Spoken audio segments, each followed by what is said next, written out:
Welcome to the Jedi Ranger. I'm JohnBerry555, and it's time to take a look back at Star Wars Rebels Season 2.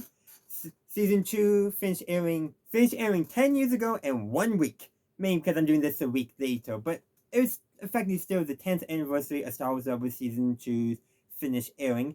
And so in this video, I thought I would take a look back at Season 2 as a whole. I've already reviewed each individual episode. I'll have timestamps for the episodes in the description down below.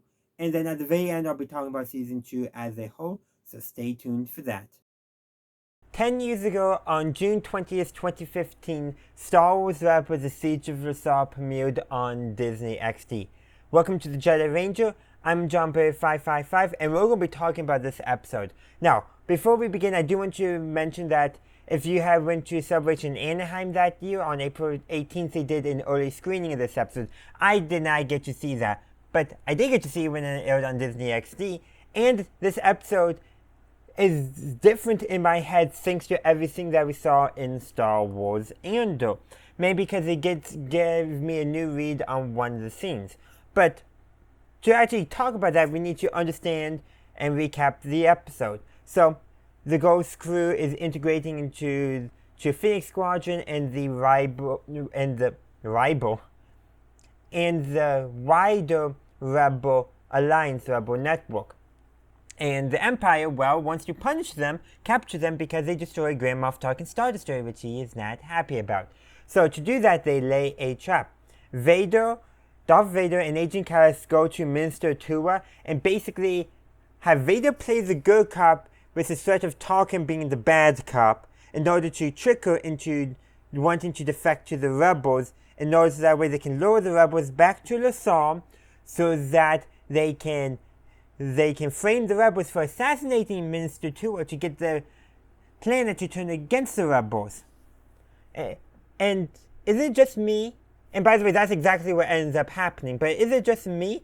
Or is this very much in line with the MO that we saw the Empire do in Star Wars Andor? The rebels have always been, almost always acting in response to the Empire. But the Empire has always been provoking, sometimes intentionally, sometimes unintentionally.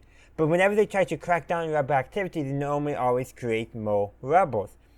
And while I don't know if any new rebels are created in this episode, the idea that the Empire is staging a false flag operation to basically create lack of sympathy for rebellious elements to justify further oppression, further tyranny, is straight out of what we saw in Andor. Bad luck Gorman, in this case, bad luck Lothal. They don't care about the people. They just want to be able to justify greater oppression and tyranny. And we can even read real-life events into that, though Andor might be a better description there, but there's current events as I'm filming this review right now going on in the United States that is like the powers that be are trying to say, claim there's greater, resistance, I guess, going on.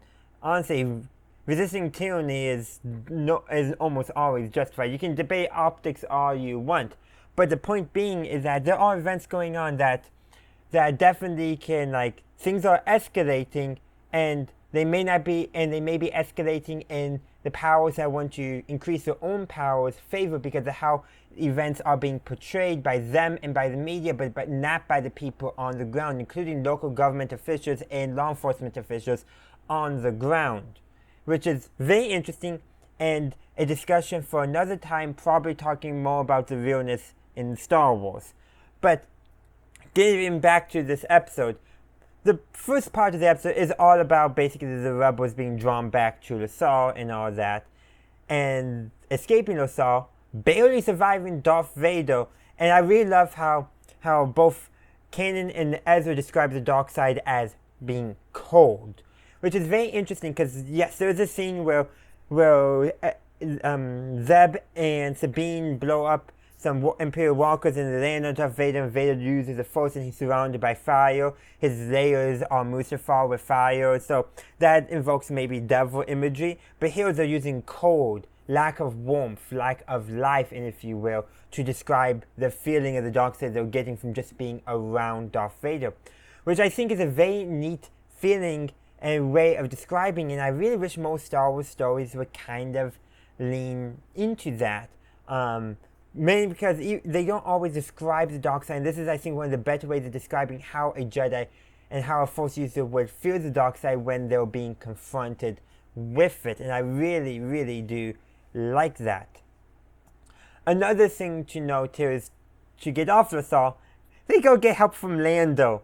And I just can't help but laugh how Lando basically cons them out of basically half of the Imperial grade military shield generator that they took with them when they were escaping Lothal. That's Lando. But it also makes me want a scene now where Hera and Lando meet during the time of, like Return of the Jedi, during all that, because they were right there. They can reminisce on the old times, and you can have Zeb in the background just shaking his head. I would love that. I would love that. But they do get away and all that, escape, but they're being tracked. The track has been put on their ship because that's what the Empire wanted them to do, or what Vader wanted them to do. And, well, they are ambushed basically by Vader, who, by the way, doing all of this before they even get off, has Tarkin Town, so the refugee town, burned. Not because the rebels there, just because, and taking everyone as prisoner, i.e. slaves, prison slave labor, if you will, because that's exactly what's going on. But I just had to mention that real quick before we get back into the Vader taking down the rebels almost single-handedly, outclassing all the starfighters. And the only thing that really stops him is when the Ghost crew plus Ahsoka get on the Ghost to confront him, and then Ahsoka and Kanan reach out with the Force to sense who this guy is, and Ahsoka faints, because it's Anakin, and Vader goes, "The Apprentice lives." Yeah. Overwhelmed with emotions is definitely way, and Vader focuses on them solely, which allows the rest of the Phoenix Squadron to escape. And also, Hera shows us some excellent piloting by going to hyperspace right at the right time in order to avoid being caught in the Imperial tractor beam, but getting Vader caught in the tractor beam.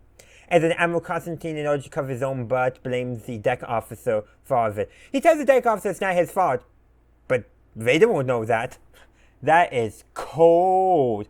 But that very much fits everything we've seen in most cases as the Empire. Your only way to protect yourself from your failures is to pass the blame on to somebody else. And this is no one else to blame. You get blamed. We saw that in Andor. Well, basically, blame keeps on getting pushed down to the lowest rung, to the lowest rung that can be blamed. And when there's no one there, it gets up to the next blame level.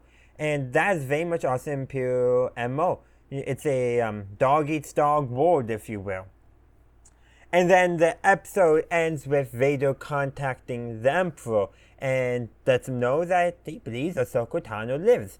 And that, and Vader hopes that Ahsoka being alive will help lead him to Kenobi, because Kenobi is... Vader still wants to get Kenobi. And we do see one of the engagements in the Kenobi show. And by the way, I just love how basically every time Vader says that he wants to go confront Kenobi, Emperor Palpatine is like, he's probably dead, be patient. And I just find that so hilarious in kind of like the ironic sort of way. And, maybe if the Emperor let Vader off his leash to find Kenobi, Luke Skywalker would have never become a Jedi. It's just kind of that a little bit of ironicies right there, and something I'm thinking about when I was watching this episode. But I also do like how, some of this stuff has, especially with Vader and Kenobi, has been taken to help influence how they portrayed the story there in Kenobi, despite this being the first example of Vader saying, at least on screen, that he wants to find Kenobi. So just an all good episode. I think a really great way of reintroducing us to Season 2 of Star Wars Rebels, getting everything set up for where the story is going to go from here. Now, we're going to have to wait till October before we can talk about Episode 3 of The Lost Commanders. But in the meantime, stay tuned. I'm reviewing every Star Wars film. I'm also going to be re-reviewing the ones I have already reviewed as well, so stay tuned for those reviews. Also, stay tuned. I'm going to try to see if there's any other old Star Wars episodes that I've not reviewed yet on the channel. I'll try to work those reviews into my review roster as well. But in the meantime, thank you for watching. I do hope you enjoyed this review. Please let me know your thoughts in the comment section down below. Welcome to the Jedi Ranger. I'm JohnBerry555 and I'm returning to my 10th anniversary reviews of Star Wars Rebels. Today we'll be talking about the third episode of the second season, The Lost Commanders. I did episode 1 and 2, The Siege of Lothal, way back in June, so you can go check that out. But yep, 10 years to the date is when this episode premiered on DisneyXD. So it actually was screened at Comic-Con, New York Comic-Con, on the 8th of the month as well. But we're going by the DisneyXD air dates. So this episode picks up after the Siege of Lothal, and the rebels are basically like, okay, what now? We need a place to call home. We're on the run from the Empire. So talking things out, Ezra suggests the idea of, finding shelter, which will make sense. A base, someplace to lay low, so that way, you can actually repair, replenish, that kind of stuff. And Ahsoka has an idea on who might be able to help them find a base. She doesn't say exactly, and they did that, I think, primarily for the storytelling reasons, so that way it could be a surprise for us, the audience. But besides telling Kanan to trust who she's sending them to, realistically, she should have known to give Kanan maybe a bit more information because, I wonder what it's going to be. They get to the planet, they're using an old tactical droid to help find this individual, which is repeating the number 7567. If you know, you know, and we probably do because spoilers for a 10-year-old show. Anyhow, they see an old Republic ATTE and its clones, specifically Captain Rex, Commander Wolf, and Gregor. And Gregor, he is crazy. Wolf is paranoid. And Rex is just himself, just a bit defeated, tired. Being an old dude, basically. And so, yeah, the episode basically is dealing with, they couldn't convince, but they were at least able to get the information on some bases and that kind of stuff. And then a probe droid discovers them. Wolf, in his paranoia of there being Jedi, sends a transmission to the Empire because he's afraid of the Empire. And that's exactly what the Empire wants. The Empire wants people to turn in people because of fear. And meanwhile, Rex is basically trying to, he understands why Kanan does not trust him at the same time. But yeah, there's a lot more to discuss, but that episode ends before the Empire arrives besides the probe droid, which strains them because it damages the Phantom. But let's actually get into almost what the episode is about, not just what the plot beats are. Essentially, the episode, which is finished up and going to be the next episode, but we have to wait till next week for that, is about, I would say, trauma, trust, that kind of stuff. But this episode also takes on a very different context since the Bad Batch. Seriously, the way we would have read this episode when it initially aired and the way we view it now is extremely different. Because when this episode aired, clones, okay, we hope Rex didn't betray the Jedi, but we don't know. And that's very much the thing is, when this episode airs, we had no idea about the event of the Bad Batch. So we had no idea, okay, did they just break free of the program? Did they remove their chips? What is going on? Is it secretly an Imperial trap? And some of the stuff in the episode gives credence to it being that they're actually still loyal to the Empire. So I think, if I remember correctly, there was a line from Rex about that they never betrayed their Jedi and they removed their chips. Well, that might be in the next episode. Things sometimes blend together. But the point I really do want to convey is that with the context of the Bad Batch, a lot of that suspense on, are these clones still loyal to the Empire or not, is gone. We know Rex is no longer loyal to the Empire. Though there is one scene where he mentions how after the way he questions his entire purpose, and we actually do somewhat get to see that in the Bad Batch, or actually more like in the Clone Wars Siege of Mandalore, which also came out after this episode. But also in the Bad Batch with him fighting, we see Gregor there, who's even crazier now than he was then, even though this came first. And then Wolf, well, we don't see him quite join Rex in his and his clones that are fighting against the Empire in the Bad Batch, but we do see him at least turn the other eye, and not turn Rex, the other Rebels clones, and the Bad Batch into the Empire. At least we know that now, but we don't know everything for sure. And I don't know if this change actually helps the episode or not. The change definitely does help in some way of when Ahsoka tells Rex to trust him. It makes sense in retrospect, like, yeah, we know everything that Ahsoka knows pretty much now. Ezra's blind naivete, trust, and all that is good in that, but that doesn't really affect, except for we say, yeah, he's right, canon. And honestly, I think if you view the changes that the new context that the Bad Batch and the end of the Clone Wars brings to this episode, it puts us more into Ahsoka's shoes and what she's telling Rex, and we're kind of like, hearing the story being told back to her and thinking like her, like, I told him to trust Rex, I told him. Meanwhile, beforehand, we were much more, I would say, in canon shoes for this. It's like, can we trust them or not? And I think from a storytelling perspective, the old way was the way we used to view the episode. I think definitely worked a little bit better. But with the added context now regarding the episode in the Bad Batch and in season 7 of the Clone Wars, does make the trust that Ahsoka is asking for more apparent, more understandable, if that makes sense. Again, it's a good, fun episode. I just wanted to take a moment really to reflect on how additional stories since this episode aired has impacted how we view the episode. It doesn't take away from the enjoyment of the episode, but it does impact how we understand the episode and what might have been intended by the people behind, the writers, the directors, the actors, all that. And I think they definitely more intended more of, is the trust going to be that Ahsoka's asking for going to be correct or not? And is Ezra's blind trust warranted, and is Kanan's distrust warranted? That's all, I think, a valid storytelling in what I was originally going for.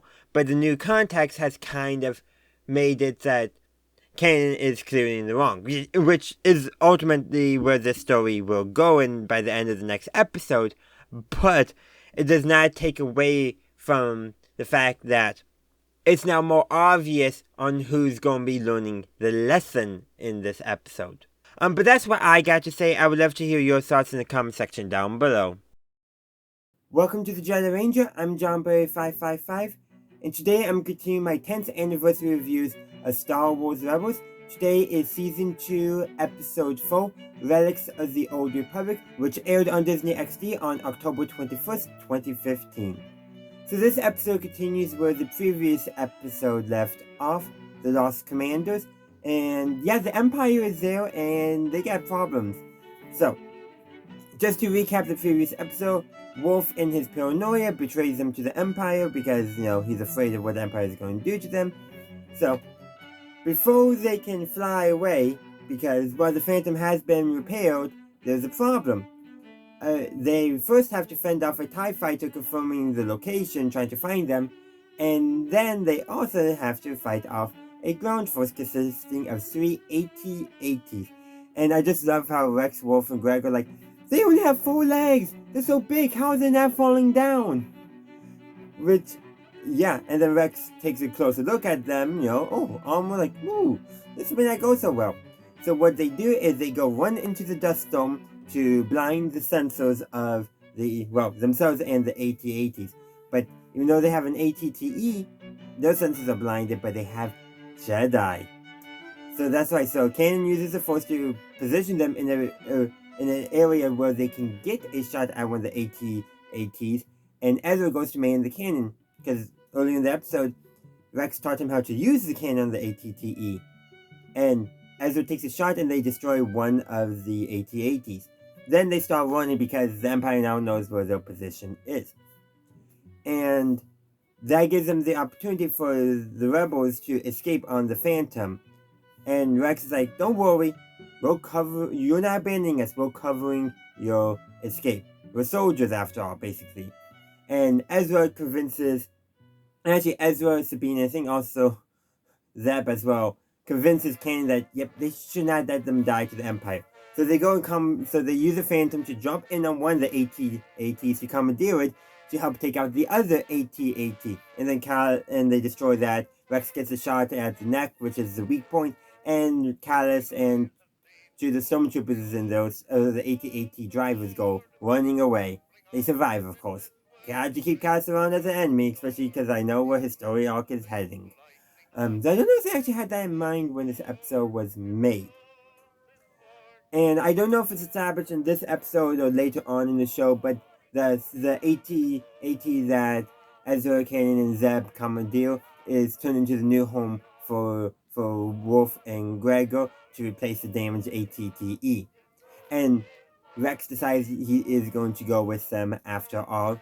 And of course it ends with reuniting with Ahsoka, or more specifically with Rex and Ahsoka reuniting. Rex comments on how Ahsoka has gotten old. She responds it had to happen. By the way, he's physically older than her because of accelerated aging, though really they would be actually about the same age without accelerated aging if I got my timeline straight. Roughly. Ahsoka is chronologically the older one of the two. Yeah. Clone accelerated aging, ain't it a doozy? But anyhow, Ahsoka then gives Rex a hug, and that's where the episode ends. However, I should also note that the Empire might succeed if Vader hadn't ordered Constantine to rendezvous with Ashata, but he wasn't there because it was actually an Inquisitor, fifth brother if I remember correctly, and who's now going to be leading the hunt for the Jedi and basically taking over operations from the Empire and the ISB in this regard. Yeah, the Empire probably would have won because Constantine with his Star Destroyer would have been there in order to intercept the Ghost and the Phantom. But he wasn't. Imperial incompetence, I guess? Called away from an important operation to capture rebels where you actually had a chance because you went to go capture rebels. The same rebels you are about to capture. Yep, no wonder the Empire lost. But besides the episode recap, this is actually a really good episode. It shows basically Ken his initial overcoming his distrust of the clones because of Order 66. At least enough distrust that he can begrudgingly work with them and save their lives. We'll see more of that trust coming back in the rest of the seasons as he's interacting more and more with Rex. But we also get to see why the clones were some pretty good soldiers. And earlier in the episode when the Empire contacts the clones and they try to convince them like, nope, we didn't see any Jedi, Wolf's eye was just acting up. Callus didn't fall for it. But Rex responds, I hope you brought a better class of soldiers than those stormtroopers. And given what we actually saw in the Bad Batch with the TK troopers and all that, and how basically the clones, except for when they were overwhelmed, were basically running circles around them. There was an episode of Commander Cody and Crosshair where, they basically do the hard job, while the TK, the future stormtroopers, get to do the easy occupation, which is actually a hard job, but not as combat intensive. And I do like the idea that clones and who are still around are just so dismissive of the stormtroopers. I love that. I love how they kind of show the beginning of that back in the Bad Batch. And that's context that we wouldn't have had in this episode. But I think it's actually better if you don't have that context. Because, you don't know how the stormtroopers replace the clones. But you can definitely know the clones don't like the stormtroopers. And that is perfect. But that's what I got to say. Let's continue the discussion about this episode in the comment section down below. And I'll see you next week for episode 5. Welcome to the Jedi Ranger. I'm JohnBerry555, and today I'm continuing my 10th anniversary reviews of Star Wars Rebels. Today we're going to be talking about episode 5, Always True There Are, which aired on DisneyXD on October 28th, 2015. 10 years ago, today obviously. And I gotta say, this is quite a fitting episode to be airing so near Halloween, because it has that spooky feel. There's actually a scene where Chopper turns on the lights for the abandoned medical station that they are looking for medical supplies at, and it takes away the creepiness factor. Then they turn the lights off again. And the reason why is basically because they don't want too much energy signatures in case the Empire is monitoring, which, by the way, the Empire was monitoring, and the Inquisitors that we saw at the end of the last episode is on the way now. But the titles only choose are all. That means there's a second Inquisitor. And yep, there's a second Inquisitor. And she's the one that a lot of people initially were speculating could have been Barriss, basically before her face reveal. Eventually we did find out what happened to Barriss, but I remember 10 years ago, a huge hot button discussion was, should that second Inquisitor, Seventh Sister, I believe, have been Barriss. That was like a pretty big discussion as I recall. Obviously, I think what they did with Barriss actually worked better, but back 10 years ago, we did not have Tales of the Empire back then, so we had no clue. And so we were speculating wildly. Man, we're Star Wars fans, we still speculate wildly. Also to the Inquisitor... Sorry about that. The Inquisitor's droid just showed up for me. Like, literally, the first time we see the droid, it's not that head-on view, but it's still like in creeping behind, monitoring our heroes, so Ezra, Sabine, and Zeb and Chopper. But we do get that jump scale with that droid. Chopper is the one, it was either Chopper or Zeb who experienced it. They both experienced jump scares, I believe, but they all the heroes actually do. But I should actually address, I already mentioned that they were at an abandoned medical station looking for medical supplies. How did they know to go though? Remember Captain Rex's intel, and this is one of them that decided to check out. And actually, speaking of Captain Rex, he's actually in this episode, not on the medical station. He stays back on the Ghost with Hera and Kanan, and Ezra's supposed to stay, but he goes as well. But he essentially provides a new dynamic. He's kind of like that old gruff uncle, I would say, kind of dynamic. Because basically him and Kanan are clashing in their different personalities and everything like that. And at the end of the episode, Kanan does win playing basically space chess, whatever that game we see in The New Hope on the Falcon. But Rex remarks, so you can be disciplined when you set your mind to stuff, and takes it as a win even though he lost the actual game. And Kanan's like, I don't know if I like you more or less now. And that's going to be their dynamic going forward, as I recall. And I think it's just so great how they establish this dynamic. Kanan's natural mistrust of the clones from Order 66, combined with his more relaxed attitude as a Jedi and a Jedi teacher, versus Captain Rex's upbringing as a soldier. Like, that just clashes in such a way that creates a really good, fun character dynamic, and I love how it develops beyond this episode. But this episode just gave us that sample of it. And by the way, the episode opens with Ezra trying to lift Chopper up, but Chopper locks himself, and, he's the only one who doesn't see it. And Rex kind of says, hey, while you're reaching out with the Force, don't forget you also pay attention to your surroundings. That which implies that if he was, watching everything else, not just feeling with the Force, he would have seen Chopper magnetize himself to the floor. But like I said, overall, this is actually a really good episode. It does, I think, a really good job at introducing the threat that the new Inquisitors will pose for the Rebels. I think they did a good job at that, but at the same time, it also showed that while these are a new threat, it's a different kind of threat that we got from the Grand Inquisitor, got from Vader, and got from the regular Empire, showing that it's a different threat and therefore needs to be handled differently. But the biggest thing is that the Inquisitors know about Ahsoka.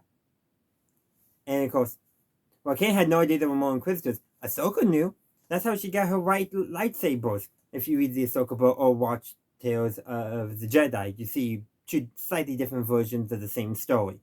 But regardless, Ahsoka is aware. Probably she should have told Kanan and Ezra, but at the same time, it's like, for all she knew, the Grand Inquisitor was the only one left, and Kanan dispatched the Grand Inquisitor. Which they do shout out the Grand Inquisitor. In fact, I believe this is actually the first time the Grand Inquisitor in Star Wars Rebels is referred to as the Grand Inquisitor. In Season 1, he was just referred to as Inquisitor. So that's something, probably because with introducing more Inquisitors, they needed, that first one being used, we probably should call him something else. And let's just call him the Grand Inquisitor. But beyond all that stuff, how I think they did a good job of introducing the new thread, and also setting it in that very, very creepy environment, and also introducing the new dynamic with Rex being a part of the crew. I also think this was a good episode for setting up the direction that the rest of the season is going to take. Obviously, the first 2 episodes, Siege of Lothal, was basically, hey, yeah, the Empire means business now. And then the previous 2 episodes were all about getting Rex involved. So now we actually got to set up the direction that season 2 is going, and that's actually done in episode 5. So while the first 4 episodes are in no ways filler, and we'll be talking about filler in future 10th anniversary reviews for Rebels, because that was a hot button topic when Rebels was airing, as I recall. But the fact is that this is the first episode where that the actual storyline proper, I feel like, of season 2 is going to be starting to be told, because now we got all the setup out of the way, the pre-setup, so that way we can actually set up the actual story. At least that's how I view it. You may have a different take on it, and that's alright. That's what the comment section is for. We can discuss our different takes and opinions on these episodes. But ultimately, Always Choose It All is a really good episode. I love the introduction of the new villains. I also really much enjoyed the new dynamics that this episode has presented to us that we'll see further on. My only complaint, and this is a very nitpicky complaint, by the way, the title is Always Choose It All. There's more than 2 Inquisitors, and they introduced more Inquisitors later on in Star Wars Rebels and in other stories as well. Only Always Choose It All refer to the Sith. There's always 2, a Master and Apprentice. Not the case with Inquisitors, but I understand why they did that. It's a very good title, and shows that at least the new threat of the Inquisitors will always be presented as the pair of them, which I think mostly they do keep to after the introduction in this episode. So, it fits and all that, but the nitpicky part is my Star Wars fandom brain. Just wanted to point that out there. But that's ultimately where I'm going to end this review. You can let me know your thoughts in the comment section down below. Welcome to the Jedi Ranger. I'm JohnBurry555, and today I'm continuing my 10th anniversary Star Wars Rebels reviews. Because 10 years ago today, November 4th, back in 2015, Star Wars Rebels Season 2, Episode 6, Brothers of the Broken Horn aired on DisneyXD, and, well, spoilers because Hondo Ohnaka returns. Well, he returned 10 years ago, but you know what I mean. So basically, they don't do too much expository dialogue of why he seems to be by himself, but we know that basically we can infer that the Empire has cracked down on his old crew and all that. And he's still out for himself. He's Hondo, of course. But a big part of this episode is, through Hondo, Ezra is able to do some self-reflection because, you know, he is given lots of responsibilities. Jedi training, blaster training, scrubbing carbon scoring off the ghost. So you know how it is. He's a teenager who's kind of like, am I on the path of life I want to? And through his adventure of Hondo, not only does he get some power generators that relates to the Mercy mission that the Rebels are trying to get supplies for, which is quite coincidental in a will of the Force moment, if you will. Very plot contrivance, convenience, but come on, the Force is the explanation in Star Wars. But ignoring that, he's given the opportunity to, almost in a way, more his older lifestyle, looking out for himself and all that, and Hondo is intended to be that reflection. Does Hondo have a little bit of a kind streak, of an honorable streak in him? Yeah. I mean, literally, there's a line where he says that he loves it. He's an old Jedi sympathizer. Just ignore the fact that he took both Anakin and Obi-Wan and a bunch of Jedi younglings to steal their lightsabers prisoner at one time. Just ignore that. But at the same time, he talks about one, which probably is Obi-Wan Kenobi says, I had one Jedi who I were friends. At least I think we were friends. Which I honestly just love that line. And honestly, the way to view Hondo in general is, he's a selfish person, but for the right cause, he's willing to, for the right cause, for the right person, for the right thing, he's willing to ignore profit temporarily. Temporarily, mind you. And we see this kind of develop in Star Wars Rebels, but ultimately, Hondo's just that fun pirate who is very selfish, but somehow also likes doing the right thing while getting paid for it. That's ultimately, I think, who Hondo's character is. And while Hondo is portrayed to be a reflection of what Ezra could have been, and I do think if Ezra had stayed living on the streets, had not joined the Rebels, it is possible that he could have become kind of a street criminal similar to Hondo, or Aladdin even. Yeah, he's very selfish and looks out for himself, but every now and then he'll do the right thing because it's the right thing to do, kind of deal. But unlike Hondo, I think it would have been easier for Ezra. All that to say, the main thing about this episode, while we can look more into Hondo's character as a whole in Star Wars, as it appears in this episode, he doesn't really do the right thing except for to make money and save his own skin, to not get in trouble. And ultimately, that's the reflection, the lesson that Ezra needed to know that, yep, he's on the right course of his life. He just needed to figure some things out. And for Ezra, he couldn't figure things out just by sitting around doing his normal stuff. He needed a break from that to try something new, to understand, is what he's actually doing, the path his life is actually on, is it worthwhile? And that's ultimately the lesson he learns. And I think ultimately there's also a lesson, because remember, Rebels is intended to be for kids, and definitely older kids. We're not talking about preschool kids after all, but there is definitely that lesson of, lesson about finding your place in life and things along that nature. And you don't want to be a selfish person who's always looking out for profits, willing to portray yada yada yada. That is ultimately the overarching lesson. But we all know Hondo's greater characterization, so it does kind of muddle that. But come on, we all love Hondo, and we kind of like giving him a good streak, because otherwise we feel bad rooting for a pirate who steals from other people.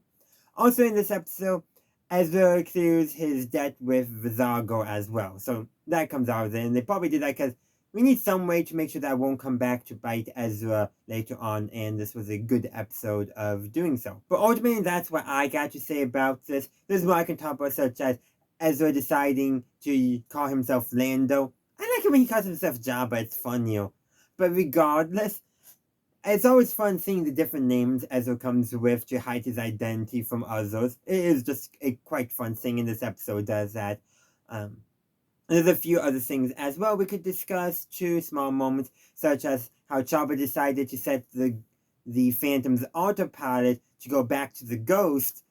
I don't know if Chopper realized or even considered that Hondo was going to betray them, but he did the right thing, because Hondo got caught by the Ghost crew and then tried to bluff his way out. Ezra comes in, Chopper just set the Ghost autopilot to return here. And Hondo's like, yep. He walks away with the credits and leaves the generators for the Ghost crew. Which, interesting. He could have kept the generators and sold them again, but he already got his profit, so now he could do the right thing. That started a little bit of, he will do the right thing if he can get profit out of it, or in some form. But regardless, that's what I got to say. I would love to hear your thoughts in the comment section down below. And join me next week when I talk about Wings of the Master. Welcome to the Jedi Ranger. I'm JohnBerry555, and today I'm continuing my 10th anniversary reviews for Star Wars Rebels. Today we're going to be talking about the episode that aired on DisneyXD on November 11th, 10 years ago in 2015. The episode is Wings of the Master. So, the premise is, the Rebels are on a relief mission to a planet blockaded by the Empire, but they're unable to break through the blockade. So, a contact of Rex, who's a Mon Cala engineer, starfighter engineer named Corey, if I'm pronouncing that correctly, even though I heard it several times in the episode, is there designing a prototype starfighter that is supposed to be a blockade buster. So, Kanan volunteers Hera to go because the engineer will only speak to a pilot on the planet that he's making it, which is regarded among pilots as a death trap, because you can fly into it. The problem is landing, because there's something in the atmosphere that short circuit every ship that enters it. Quite an interesting place to design to build a starfighter, but the engineer does note at one point, he notes that if it can fly here, it can fly anywhere. And guess what that starfighter ends up being? No, it's not the X-Wing. Have we gotten the canon story of the X-Wing yet? I'm not sure. No, it's the B-Wing. And it actually has a super powerful laser blast that's kind of almost a mini Death Star, though probably slightly different technology because the Empire is keeping all that secret. And it does fry the hyperdrive, for one, and you can only get a few shots out of it. So, yeah. definitely a prototype with some bugs to work out. And Corey, he even notes that it has several bugs to work out. And that something, because I know I remember 10 years ago, people were complaining about, then why doesn't the B-Wing have this super powerful laser cannon? It's because it was a prototype in this episode, and for the production run, clearly they chose not to do it. Real life production stuff is often different than the prototypes. Also, this scene has a very important characterization moment for Hera, where we learn basically about her love of flying. That basically during the Clone Wars, she saw the Republic flying ahead, liberating Ryloth from the Separatists, and she just wanted to be up there flying with her, a dream to fly. And we get kind of a similar characterization, but slightly different context and all that. I get once again where young Hera appears in the Bad Batch, and we learn more about her desire to fly. But that's kind of outside the scope of this episode, but I wanted to just touch on it. But another part of this episode is the relief mission itself. It's a B plot, but it's kind of important for the context of this episode. The rebels are doing humanitarian relief, but they need the military hardware to punch through a military blockade that is preventing humanitarian relief to be delivered to a planet that the Empire is deliberately cutting rations and starving the population. Man, doesn't that seem familiar to something I've been seeing in the news lately? It's just something oddly familiar about that, minus that the opposition is using military force to break the blockade. But something in the news that has happened recently in 2025 oddly makes me think of this episode. If you know what I'm talking about, you know what I'm talking about. If you don't, well, stop living under a rock. And throughout history, people have always used food as political leverage. Starving a city out in a siege during the Middle Ages? Yes. Ancient times? Yes, it's always been used. Blockades? I mean, what do you think the undersea boats, the U-boats were doing in World War II? Trying to literally starve the UK in order to force at least an armistice, an end to the hostilities. Man, because a certain government, while definitely for insane people, knew they couldn't actually successfully invade the UK. They had at least that let them sense.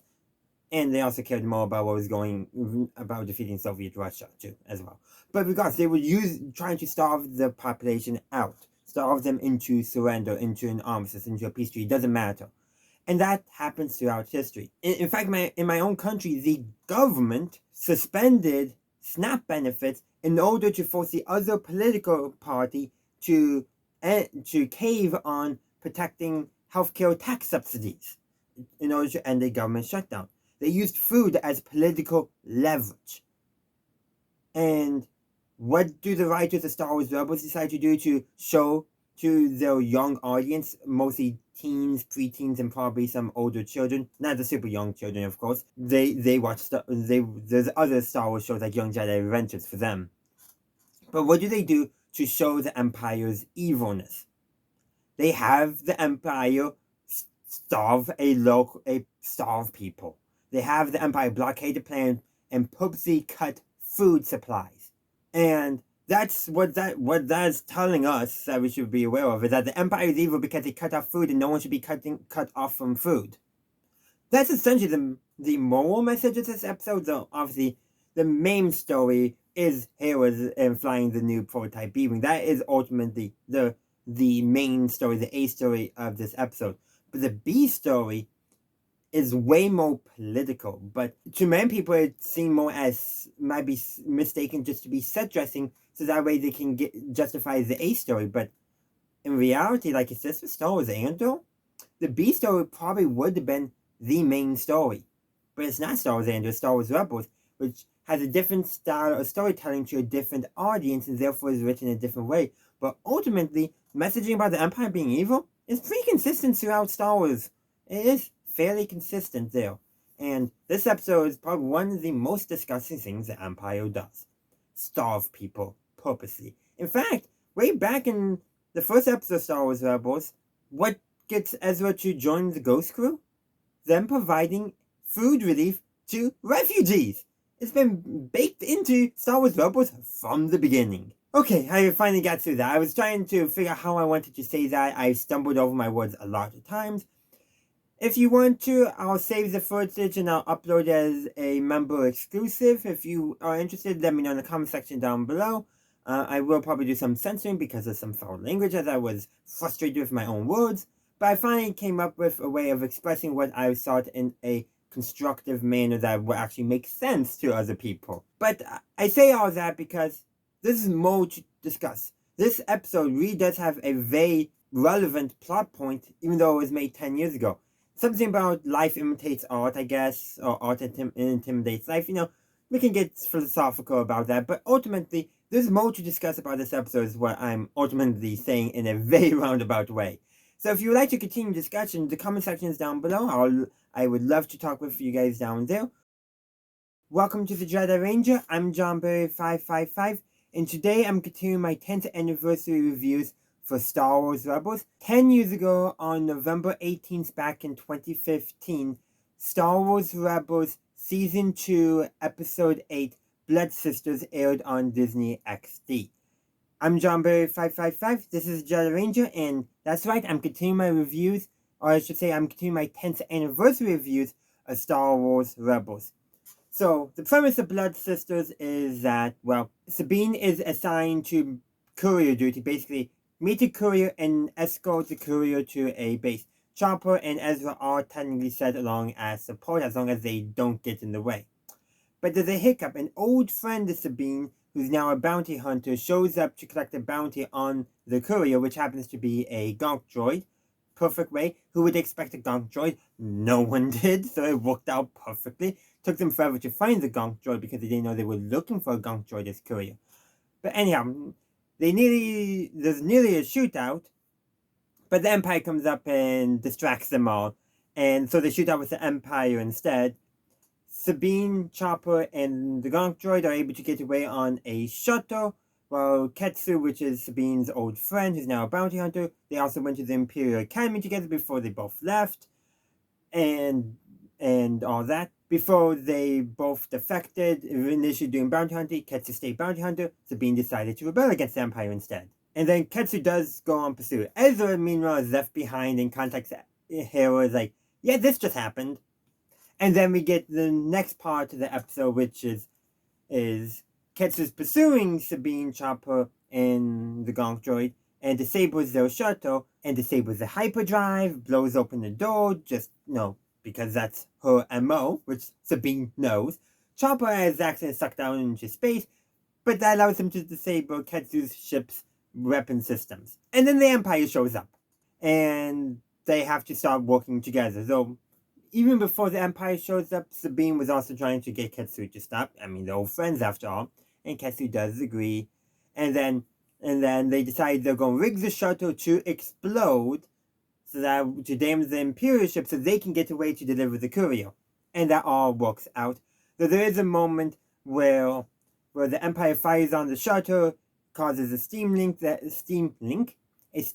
leak that briefly knocks Sabine out, and Ketsu is still at this point willing to abandon Sabine, but Chopper and the gonk droid are like, and then so Ketsu goes and saves. And they deliver the droid successfully.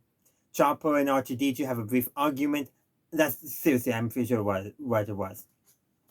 So I got to say, even on a rebel facility, don't say Senator Organa. Though I think that it's Sabine says Senator Organa. So a little more secure. Just say the Senator. That's all you need to do. OPSEC and all that. But what do I know about OPSEC? I'm just a YouTuber. And then Ketsu brings Sabine back to Grow, where the Spectres are currently hiding out. And Hera thinks all that.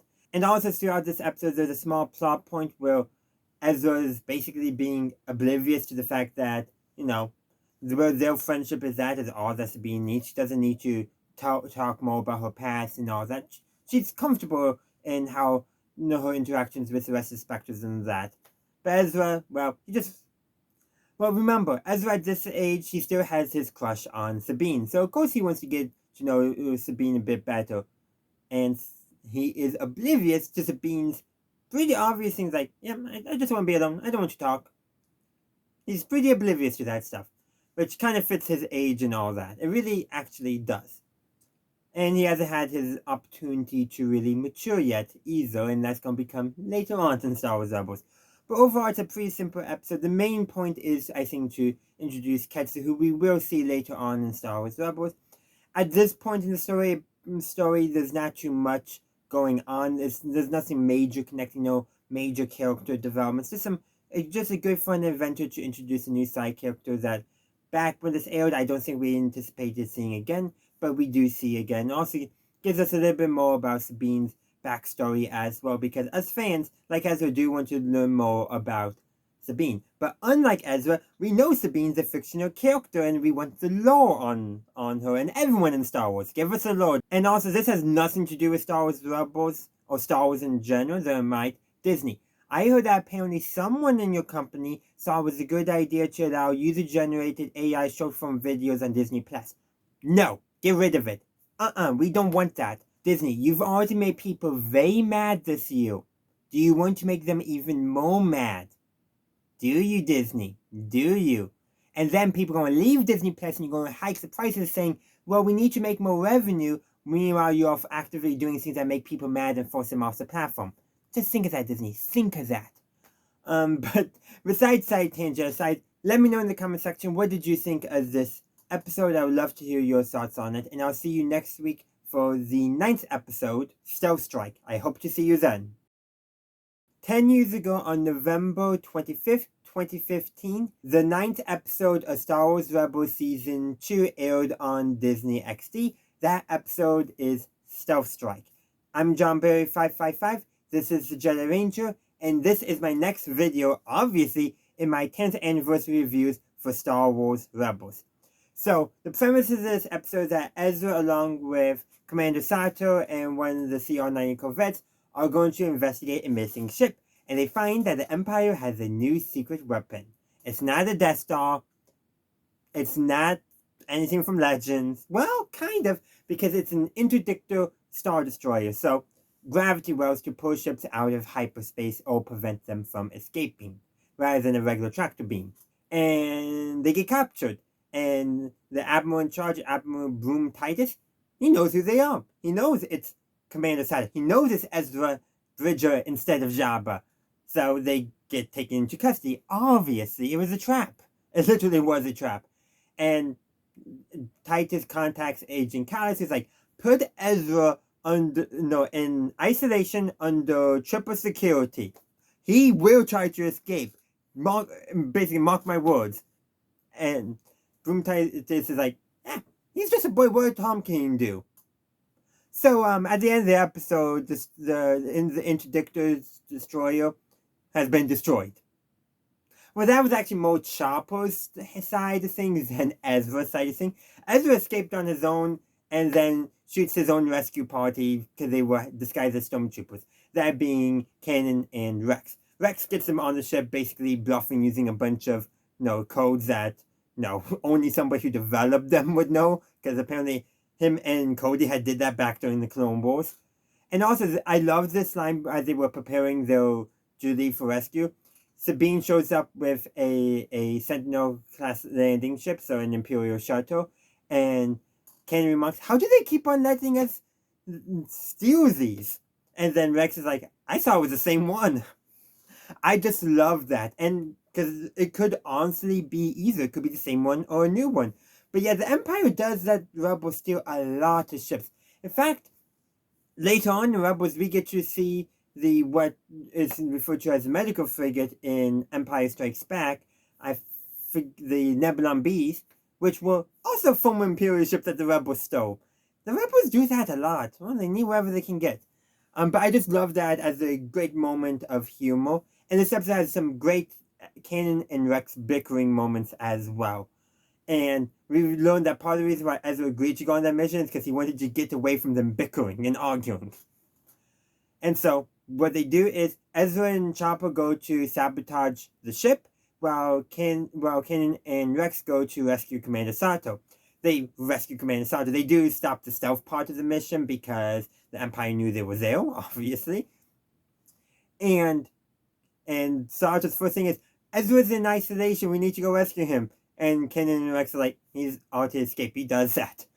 I just love that idea, love that. It's kind of a running joke that Sato and and by extension, actually, also the Empire is like Ezra's a kid. What does he know? What can he do? Though, obviously, each character goes about a different way. Sue seeing Ezra actually, lead and all that. So I was like, oh yeah, Ezra knows what he's doing. Titus, meanwhile, is rescued at the end of the episode from the escape pod by Agent Callus, and the look on Titus's face is like, I should have listened to you. Like, I feel like Callus wanted to say, I told you so. Because there is actually a line in the episode where Titus says, let's not prove Agent Callus right. And guess who was proved right at the end of the episode? Agent Callus.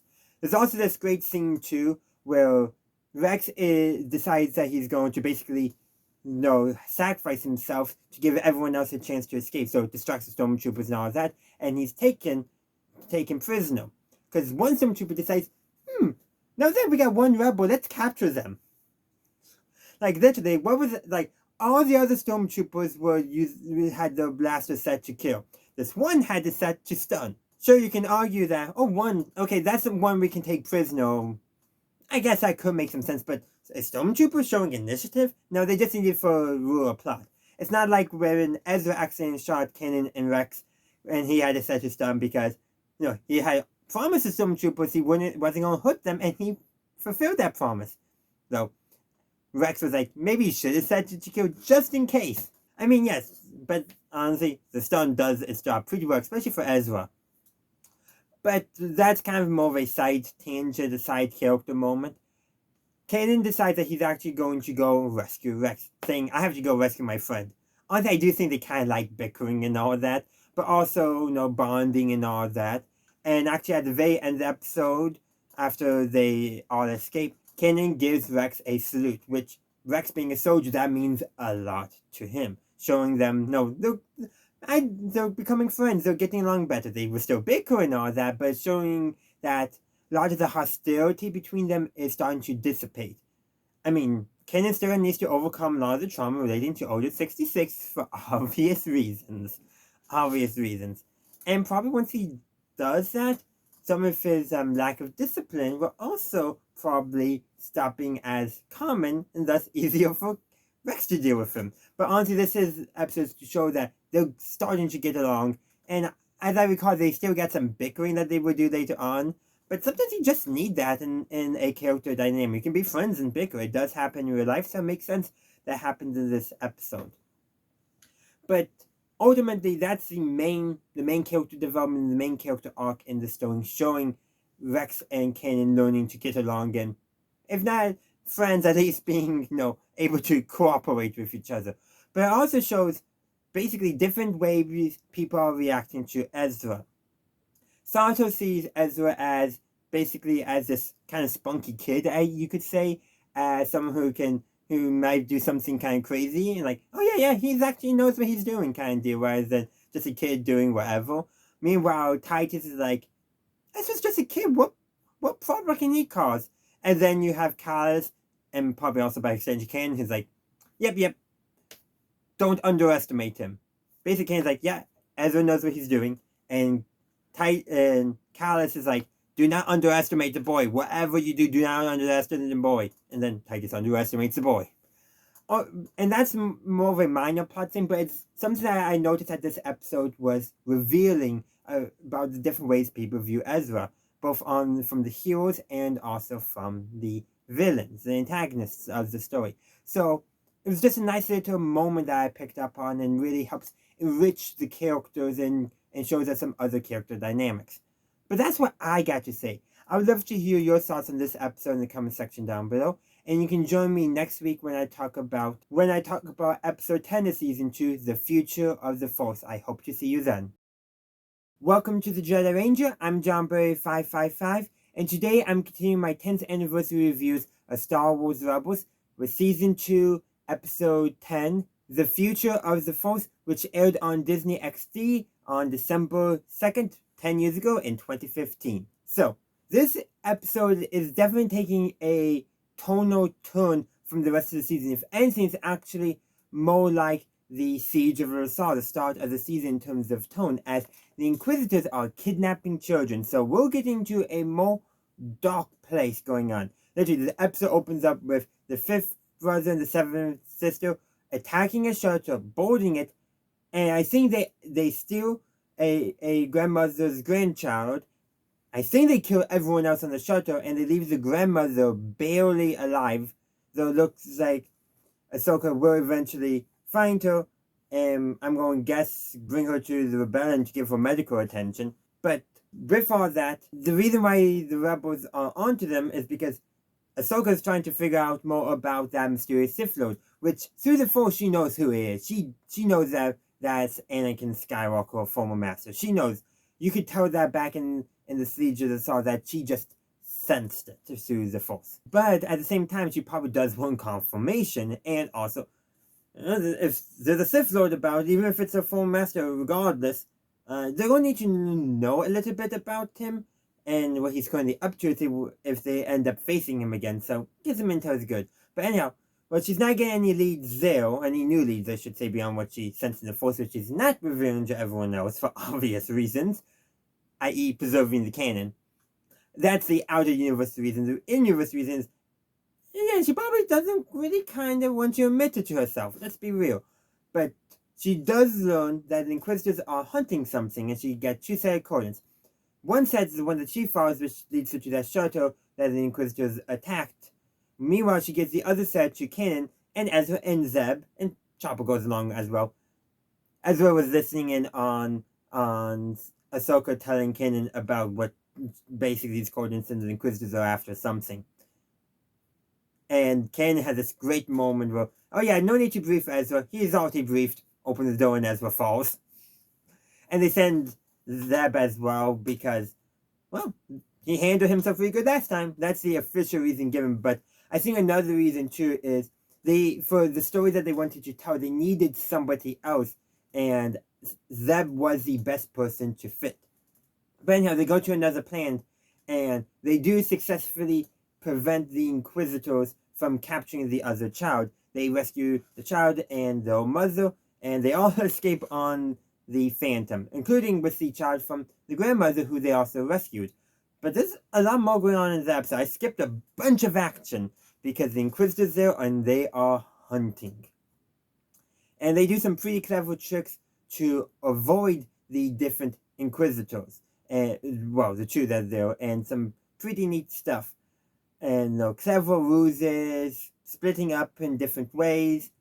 And then we get to see Ahsoka as basically to hold the Inquisitors off, duel them. And let's just say she is way better of a dueler than they are. I mean, leagues better. And it makes sense after all.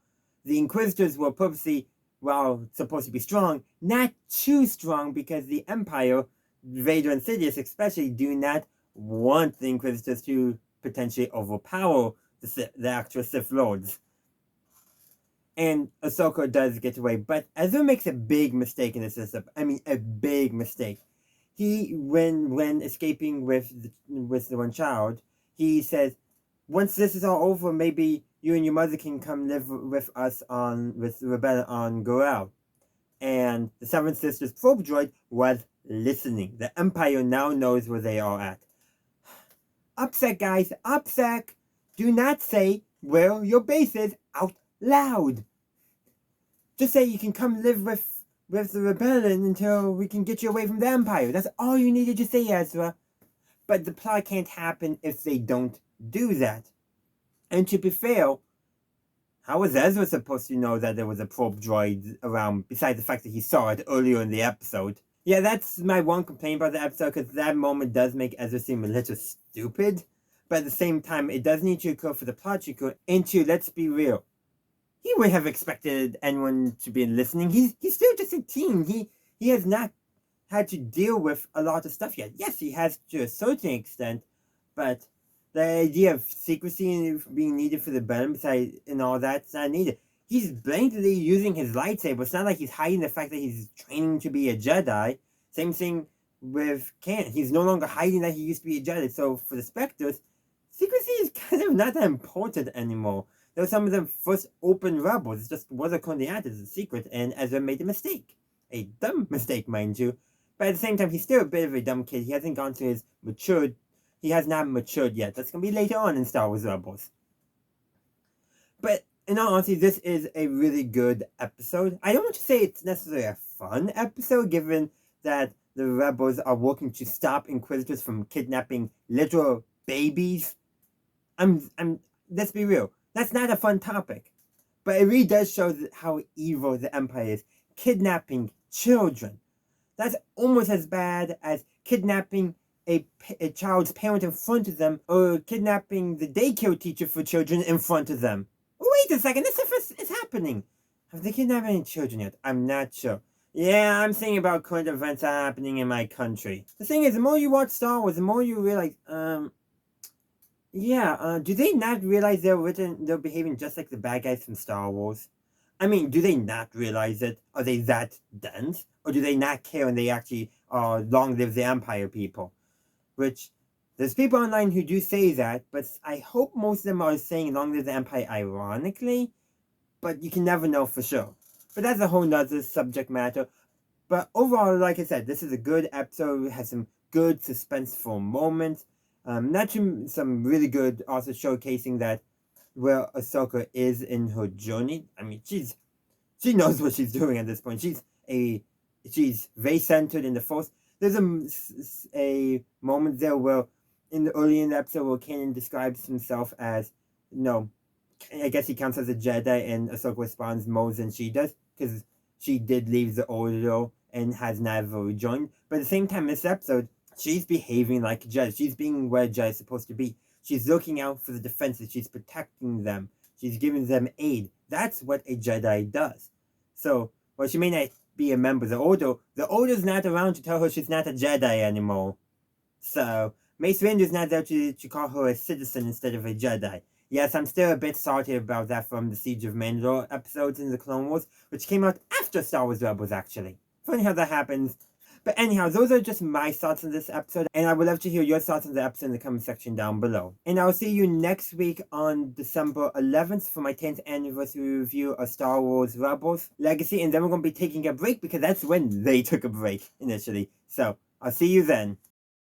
Welcome to the Jedi Ranger. I'm JohnBerry555, and today I'm continuing my 10th anniversary reviews of Star Wars Rebels. 10 years ago today, December 9th, back in 2015, the 11th episode of the second season of Star Wars Rebels aired on DisneyXD. The episode is entitled Legacy. And, well, a lot of stuff actually happens in this episode. It actually begins with a Force vision of Ezra where he sees a mysterious figure. He sees Lothal, he sees his parents, he sees an Imperial prison. It's a Force vision, and some of the scenes in the Force vision actually do come to play in the episode, while some are likely are from either events that are actually happening concurrently to the vision or just beforehand.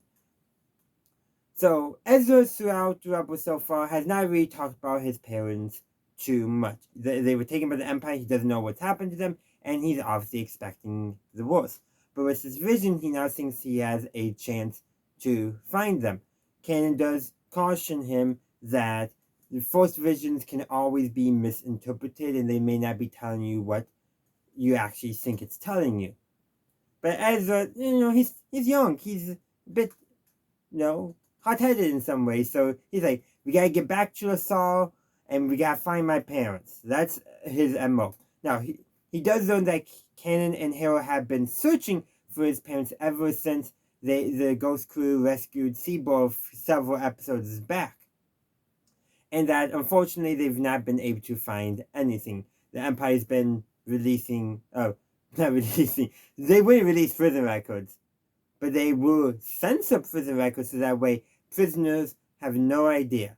Now, one thing to also learn too is that there was just around the same time as Ezra's vision a prison breakout. Interesting. And Ezra's convinced his parents were a part of it. Now, before we go any further in this episode, I was like, okay, when does this take place in relation to the events of Star Wars Andor? And actually, this episode takes place in the same year as the episode Have You Ever Been to Gorman? I Have Friends Everywhere. And what was the third one? A Festive Evening, if I remember correctly. So, Not the same time as what we saw back in earlier on, but potentially the Public Order Recency Directive, or PORD, from end of season 1 likely increased how long Ezra's parents were in prison, which is a distinct possibility. But that's just a side point I wanted to point out, and because, vague similarities between things in Star Wars. Gee, I wonder why there would be some similar themes going on. But anyhow, the Empire has also redeployed their fleet away from Lothal, which is a good opportunity for them to get onto Lothal. But guess where the fleet is going? Gorel, where the rebels are hidden out. Just like I predicted at the end of last episode, when Ezra actually revealed where the rebel base was, not realizing the Empire was listening, and knew it was going to come back to bite them.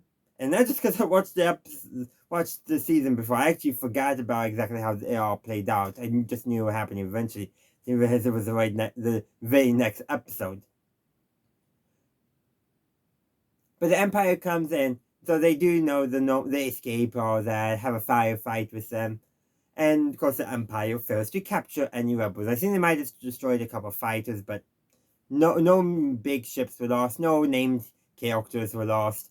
So, in other words, in the term of the story, the Empire lost, the rebels escape. Of course, Kanan and Ezra in the Phantom go off to Lothal, while Sabine, Hera, and Zeb and the Ghost stay with the fleet.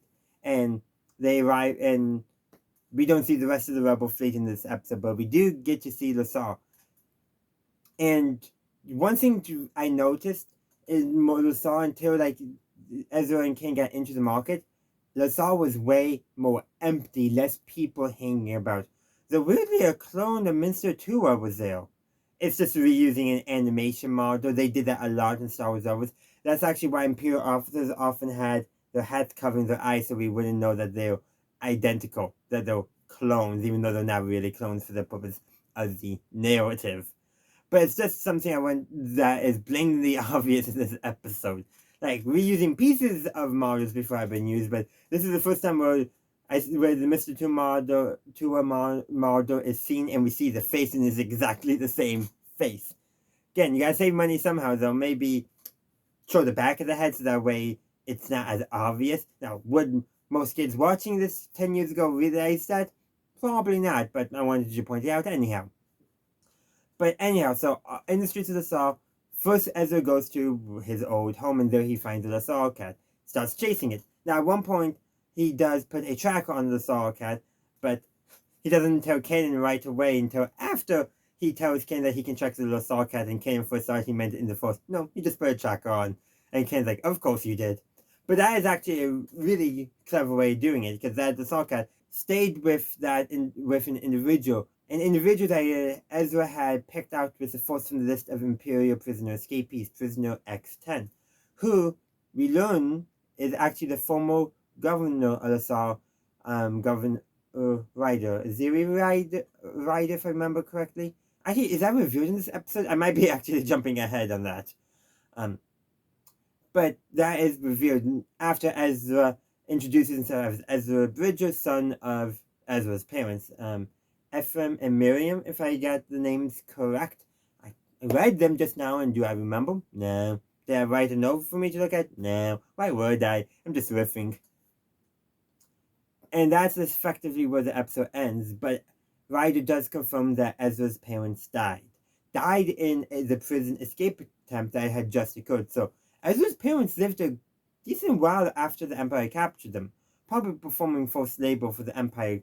And actually, we do learn more about that later on in Rebels, at least what Ryder was doing in prison. So he was actually in prison for basically supporting Ezra's parents in their anti-imperial messaging. And actually, Ryder does not say your parents are dead. Rather, Ezra asks, my parents are dead, aren't they? Partly from I think he picked up on the expression that Ryder had, but also, I felt like that was a better way of doing it, and also showing that Ezra is growing up, that he is starting to mature. And that is effectively where the episode ends. There is more season to go, but it's time for the mid-season break. Man, this is just a side tangent reflection, but it's amazing how television has changed so much. Back when Star Wars Rebels was airing, streaming was just beginning to become a thing. It was Netflix and Netflix only. Rebels was airing on DisneyXD. You had to catch it every single week. If you had something like on demand, you could watch it afterwards, but if you didn't, you have to wait for reruns and all that. It's amazing. And now things are, well, in a very different state of place. You have, well, Star Wars has done pretty good on streaming. They haven't, to my knowledge, taken anything away, but in general, streaming is just has greatly changed. Now you're getting shorter seasons, regularly shorter seasons of like 10 to 12 episodes if you're lucky. Rebels, we were getting like 20 episodes a season, like standard length.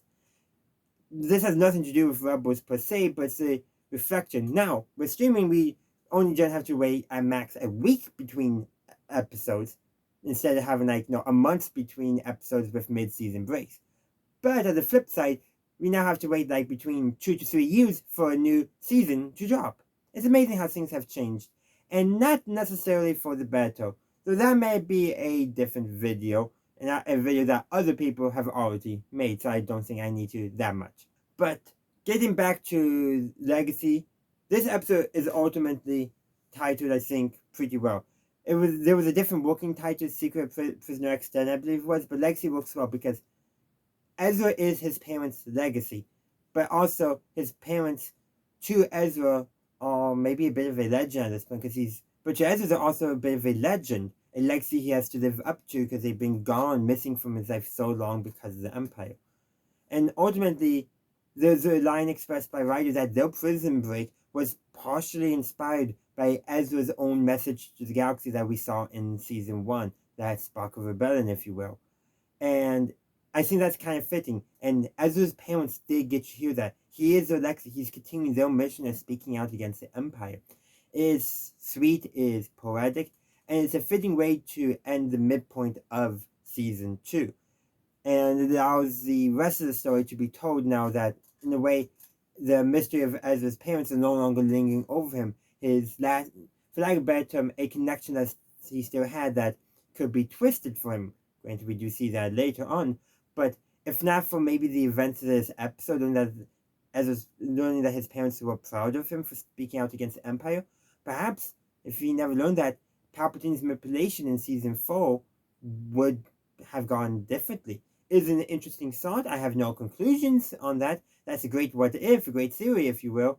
Am I going to do that someday? Maybe. I'm actually writing a Star Wars what if. It's going to not come out this year at all because I'm not going to rush them out every day. I just can't. I don't have that kind of writing abilities. There's a reason why I do a lot of just speaking without a script in these videos, because it's much easier for me to get my reviews across and done that way. And in some ways, too, what Ezra did when he spoke out against Empire, he also, maybe he thought about what he was going to say in his head, but he just spoke from the heart and was able to get to an underlying truth that way. I don't know if I get that far with my videos, but it would be pleasant if I could. But those are just my thoughts on this episode. I'd love to hear your thoughts in the comment section down below. Welcome to the Jedi Ranger. I'm JohnBerry555, and today I'm continuing my 10th anniversary reviews of Star Wars Rebels. Today I'm reviewing the 12th episode of Season 2, which aired on DisneyXD on January 20th, 2016. The episode is entitled A Princess on Lothal. So if you don't know, this is the episode where we get to see a character from the original trilogy. We've already seen Lando, we'll never see Han, and we will briefly see the silhouette of Luke in Season 4, I believe. But this episode, it is Princess Leia. And let's be real, Princess Leia is the character from the original trilogy that will make the most sense of appearing in terms of our main 3, 4, 5.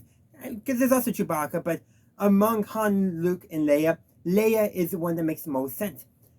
She's involved with the rebellion.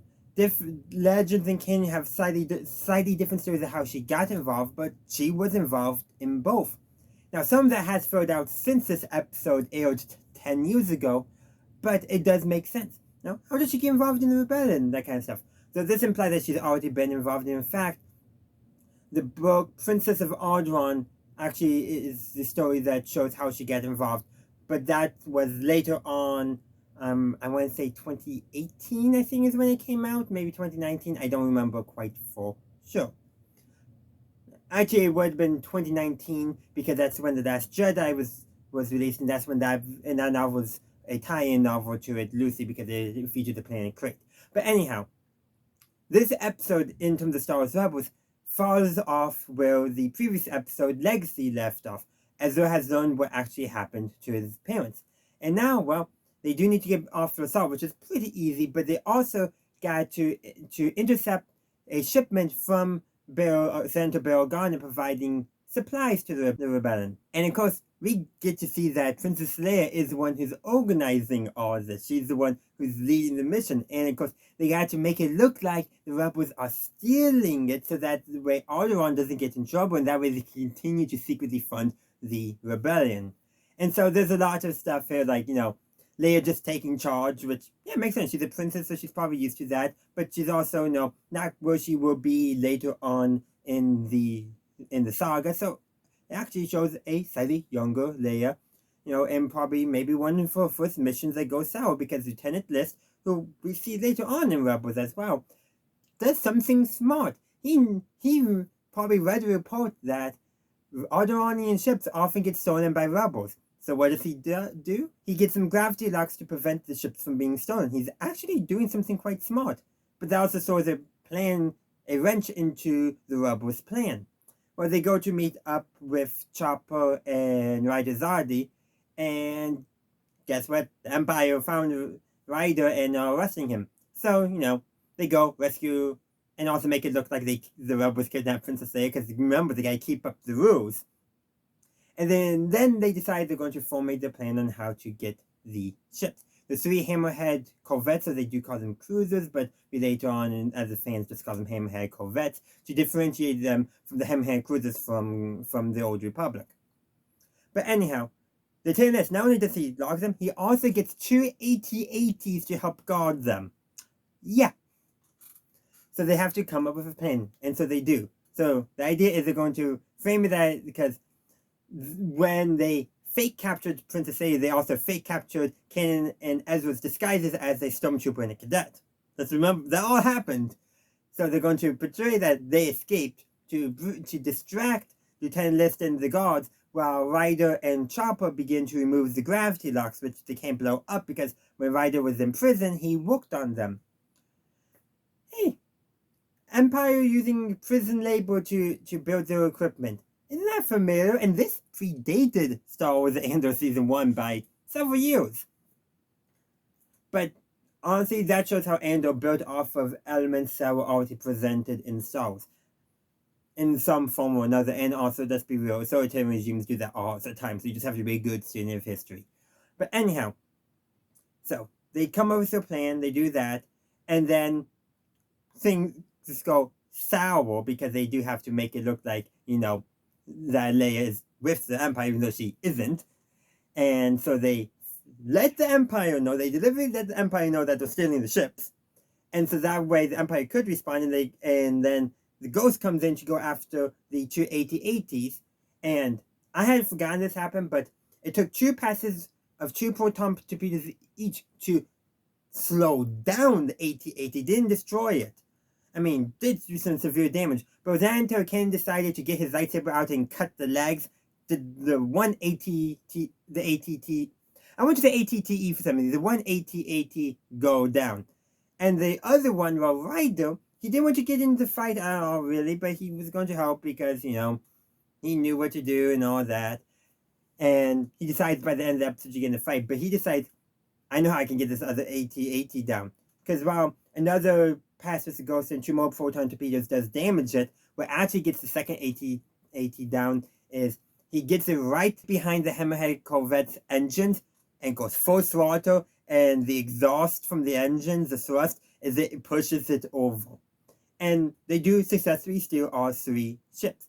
And then, of course, to make it look good, Ezra has to stun Princess Leia. And then Leia is basically like to the tennis, you let my ships get stolen. Wait till the Senate hears about this. And they say, no, we'll be sure to compensate Alderaan for the loss of these ships. We're not incompetent. And that there is why the Empire lost. No, seriously, that mentality we see in other stories of the Empire. That everyone in the Empire is so afraid of getting in trouble, they're willing to sweep incidents like this under the rug. Yes, it's apparently known that the Alderaanian ships often get stolen by the rebels, but Liz took precautions and it still gets stolen. If his chain of command hears about that, if the Senate hears about that, he could lose his job. He could end up in prison. He doesn't want that.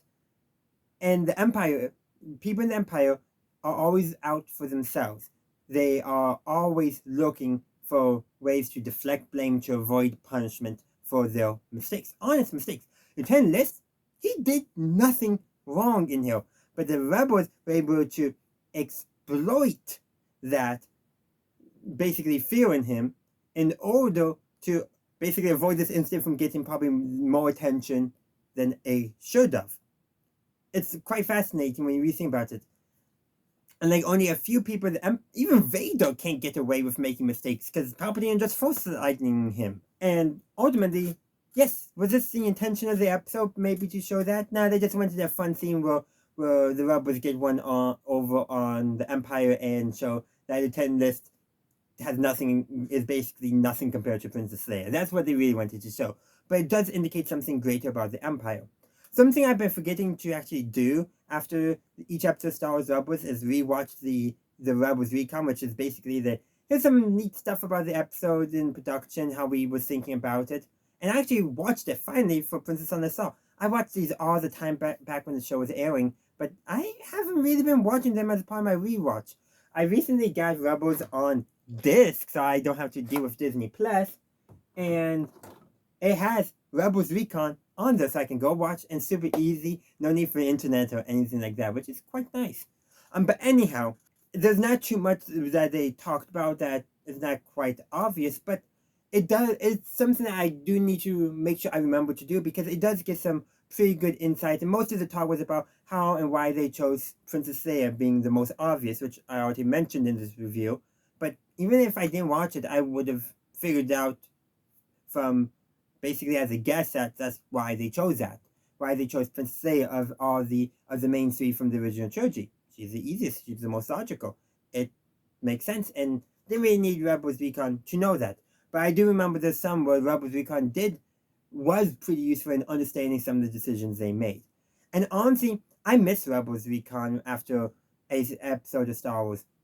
They did that for Star Wars Rebels, but they didn't do it for Resistance or any of the other shows, and I kind of miss it because Rebels Recon, for me, I really liked because it wasn't just more Star Wars, kind of. It is more Star Wars, obviously, but it was also, more than anything, a look behind the curtain. And I'm the kind of person, I like seeing how, for lack of a better term, the magic came to be.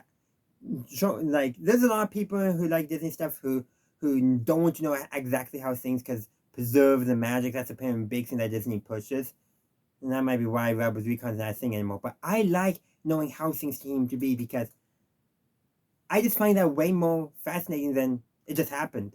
I want to know how it happened, and that's interesting to me, and that's why I like Rebels Recon. So that's pretty much what I'm going to say. I should also say that they get to see both Kanan and Ezra act as Jedi, so she obviously knows what a Jedi is, and in my head, like, and someday you will learn how to do that stuff as well. We don't really see Leia do too much of that stuff in Star Wars, but hey, she can if she wants to. She just doesn't know it yet at this point of the timeline. But anyhow, that's all I got to say. I would love to hear your thoughts in the comment section down below. Welcome to the Jedi Ranger. I'm JohnBerry555, and today I'm continuing my 10th anniversary reviews of Star Wars Rebels with Season 2, Episode 13, The Protectors of Concord Dawn. This episode originally aired on DisneyXD on January 27th, 2016, which of course is 10 years ago as of the upload of this video. Now, before I get too far into my review, I do want to address that when I was watching this video, I had certain events that have recently happened inside the United States in Minneapolis on my head, and I was thinking, okay, Does this episode have anything to say on that? No, not really. We probably actually have to watch Star Wars Andor for something to say about an authoritarian government or a wannabe authoritarian government or government trying to be authoritarian. We're going to look at it several different ways. Andor is a place to look for something like that rather than Rebels. Especially because Rebels is designed for kids. It's not a kid show in the sense of, toddlers, but it's definitely what you would call, I wouldn't call it overly complex, though it does get surprisingly complex in certain segments. But this episode really is more about the Rebels trying to basically find places they can fly through to other systems without getting hunted by the Empire. Well, the Mandalorian planet known as Concord Dawn is not controlled by the Empire, so they decide they're going to go see if the Mandalorian protectors, or the protectors of Concord Dawn, are willing to let the rebels fly through their system without harassment. It does not go well. The Fenrir, the leader, and the others and his men, and they attack the rebels' A-wing starfighters, and Harold gets damaged, and, well, she's alive, but she was definitely injured, and Sabine is not taking it well at all. Especially because it was Sabine who pointed out Concord Dawn to the rebels to Phoenix as a potential avenue to transit through. So what ends up happening is Kenan decides that he's going to go take only Chopper. Sabine sneaks on, by the way, and to go and try to continue the diplomatic approach. He does let Sabine, though, plant bombs on the Protector's starfighters, just in case diplomacy fails. Diplomacy does kind of fail, but honestly, it fails in such a way that actually works out better for the rebels and probably more understandable, more compatible per se with Mandalorian culture, perhaps. But anyhow, the thing is, first is that Sabine is angry. And so maybe she wasn't as careful sneaking around as she could have been. I will say that is definitely a possibility. But she is caught. And so what does she do? Well, after she's accused of being a bounty hunter, she says that she's not, or more accurately, she says that she isn't one anymore. Because remember, we learned a couple episodes ago that she did do a stint bounty hunting. And then she reveals that and then because they won't ask her to identify because she's denying that the fact that she's a bounty hunter, that's her armor from her family. And so she reveals that she's of Clan Wren House Visa, and the protectors immediately call her Death Watch and a traitor, and then she says no, her mother was, but she's not. But that scene there, the protectors of Concord Dawn calling Death Watch traitors is important for us, the audience. Now, to those who never watch Clone Wars, that doesn't make sense, but to people who watch Clone Wars, that scene reveals to the audience that the protectors are not going to be the bad guys. They may be gruff, they may be hostile, may be antagonistic, but they are not going to be villains for the rebels. And that, I think, is why they had made that choice, besides, show that Sabine has maybe, you could say, a troubled past, per se. But ultimately is to show us, the audience, that the protectors were not big fans of Death Watch, and Death Watch were the bad guys. Rebels are the good guys. Yes, the protectors and the rebels are not getting along right now, but that's because they're not getting along, not because the protectors are bad guys. Again, not everyone would have picked up on that, but to those of us who knew that background, this adds something to the story.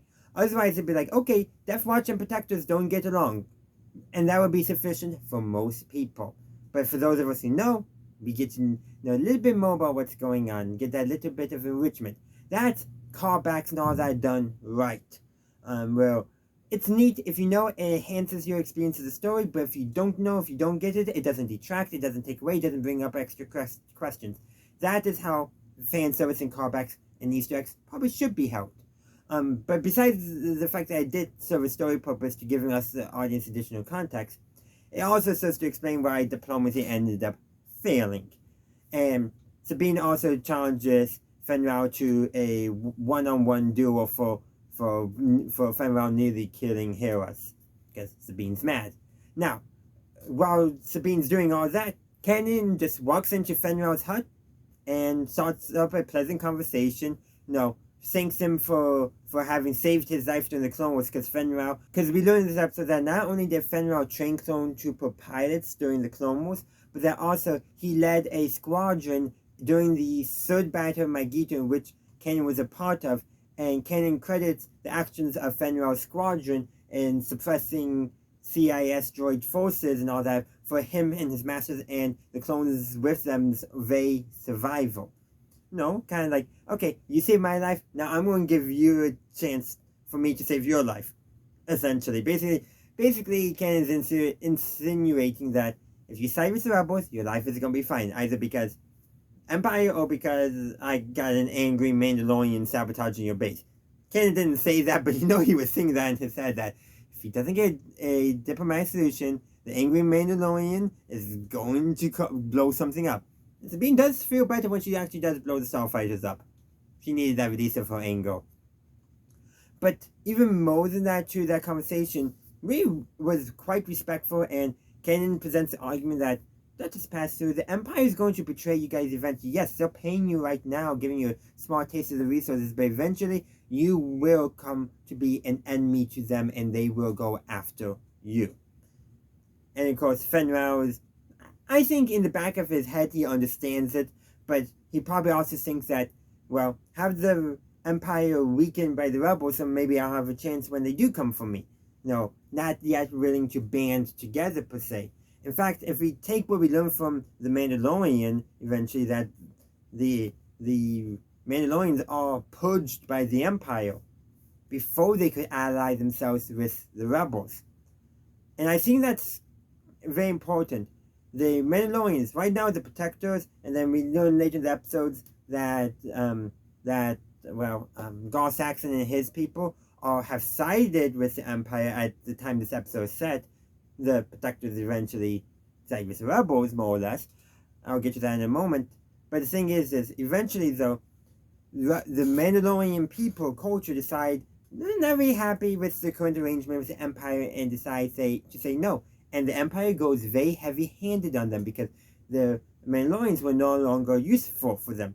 And then, of course, everything we saw, the flashback scenes in the Mandalorian establishes why we didn't see really any Mandalorians out and about during the original trilogy, even though they would have been probably pretty useful for the Rebellion. Granted, that's not what the story of the original trilogy was about, but that's a whole different can of worms that we can get into and why we don't see such a things. It's because it wasn't needed for the story.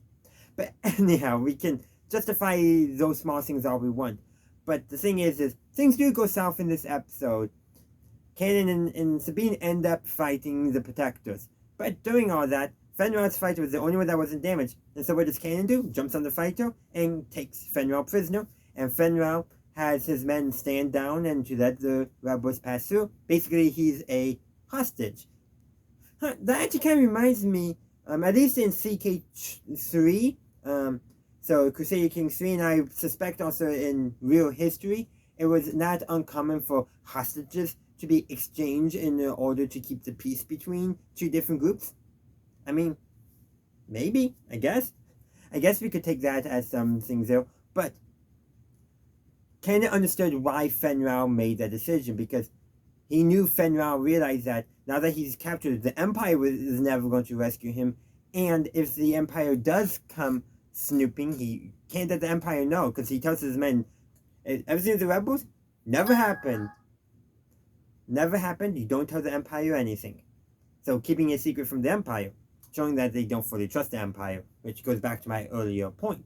And also, too, Fenral knows that no matter what, if the Empire hears about this, it's basically he's done for, so his best bet is to let the rebels grow, to let them move, because that's going to give him and his protectors the best chance of surviving now that the situation for him has changed. Which is insightful, and also maybe something we can take away about how authoritarian regimes operate. Once you're no longer useful to them, they will discard you. And Fenral in this moment realized he was no longer useful for the Empire, and he chose a decision that would not only save his life, but also give him and his men the best chance of survival. Now, I know what happens later on in the timeline because I'm watching these 10 years later after my original watch. But we're not going to talk about it because it's not relevant to this episode. But yeah, that's what I got to say about this episode. There's a lot more I can talk about too in regards to this episode. Small things here and there that we learn about Mandalorian, such as there's a scene where Kanan basically frustratingly says that Mandalorians, all they know is they don't know how to something. Basically, he expressed his frustration that they seem to always solve everything at the barrel of a blaster rather than talking. And him being a Jedi. But there's actually something even better. There's a scene slightly earlier in the episode before him and Sabine get to one of the moons of Concord dawn, where he says that I think Sabine expressed something about Jedi always trying for the peaceful things that everyone agrees with their way of thinking, and Kanan simply responds, "That's why we are at war." And that's actually quite profound when you think about it. The Jedi generally want peace. They want people to live in harmony and cooperation and get along. But not everyone's like that. Many Jedi realize that. Kanan certainly realizes it, and he understands that's why he's at conflict with the Empire, because the Empire is not letting everyone live in peace, not letting everyone live in harmony. So that's some food for thought I want to give you guys. However you want to apply that to the real world, just remember, if a regime is not letting you, live in peace, there's probably a good chance that they're up to no good. But that's all I got to say. I would love to hear your thoughts in the comment section down below. Welcome to the Jedi Ranger. I'm JohnBerry555, and today I'm continuing my 10th anniversary reviews of Star Wars Rebels with Season 2, Episode 14, Legends of the Lasat. This episode aired on DisneyXD on February 3rd, 10 years ago in 2016. And so this is a Zeb episode. We learn more about his backstory and about his people. In short, we learn that he was the former captain in the Lasat High Honor Guard, and then there's a prophecy about a planet called Lasat, which is the original homeworld of the Lasat. We learn that at the end of the episode. Zeb, he doesn't believe the legend. He sees it as just a myth, nothing more. But they come across two Lasat refugees who guide them, more or less. A former member of the Lasat High Honor Guard, and also an old lady who basically is a prophet, for lack of a better term. And we learn about the Lasat view of the Force, the Ashla. And that might sound familiar because in some old Legends books they talk about the Ashla and the Bogan for the light and dark side of the Force.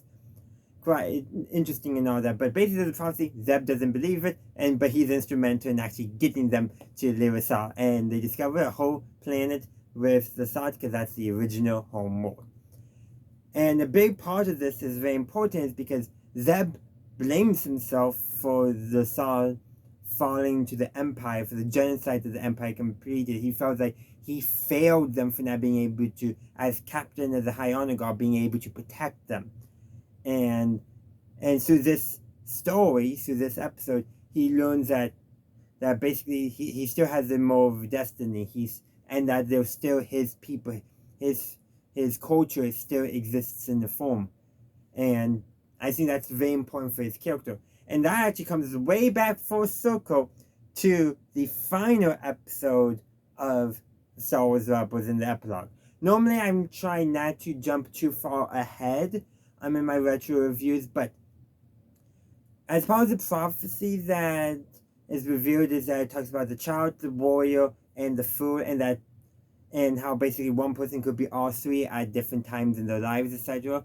But in terms of this specific context, the Callus was also at one in the prophecy the warrior, but he's also the fool, probably at his own time. But Zeb was also the fool in this episode, but also the warrior in this episode, especially because he wanted to be the warrior, so he was a child then too.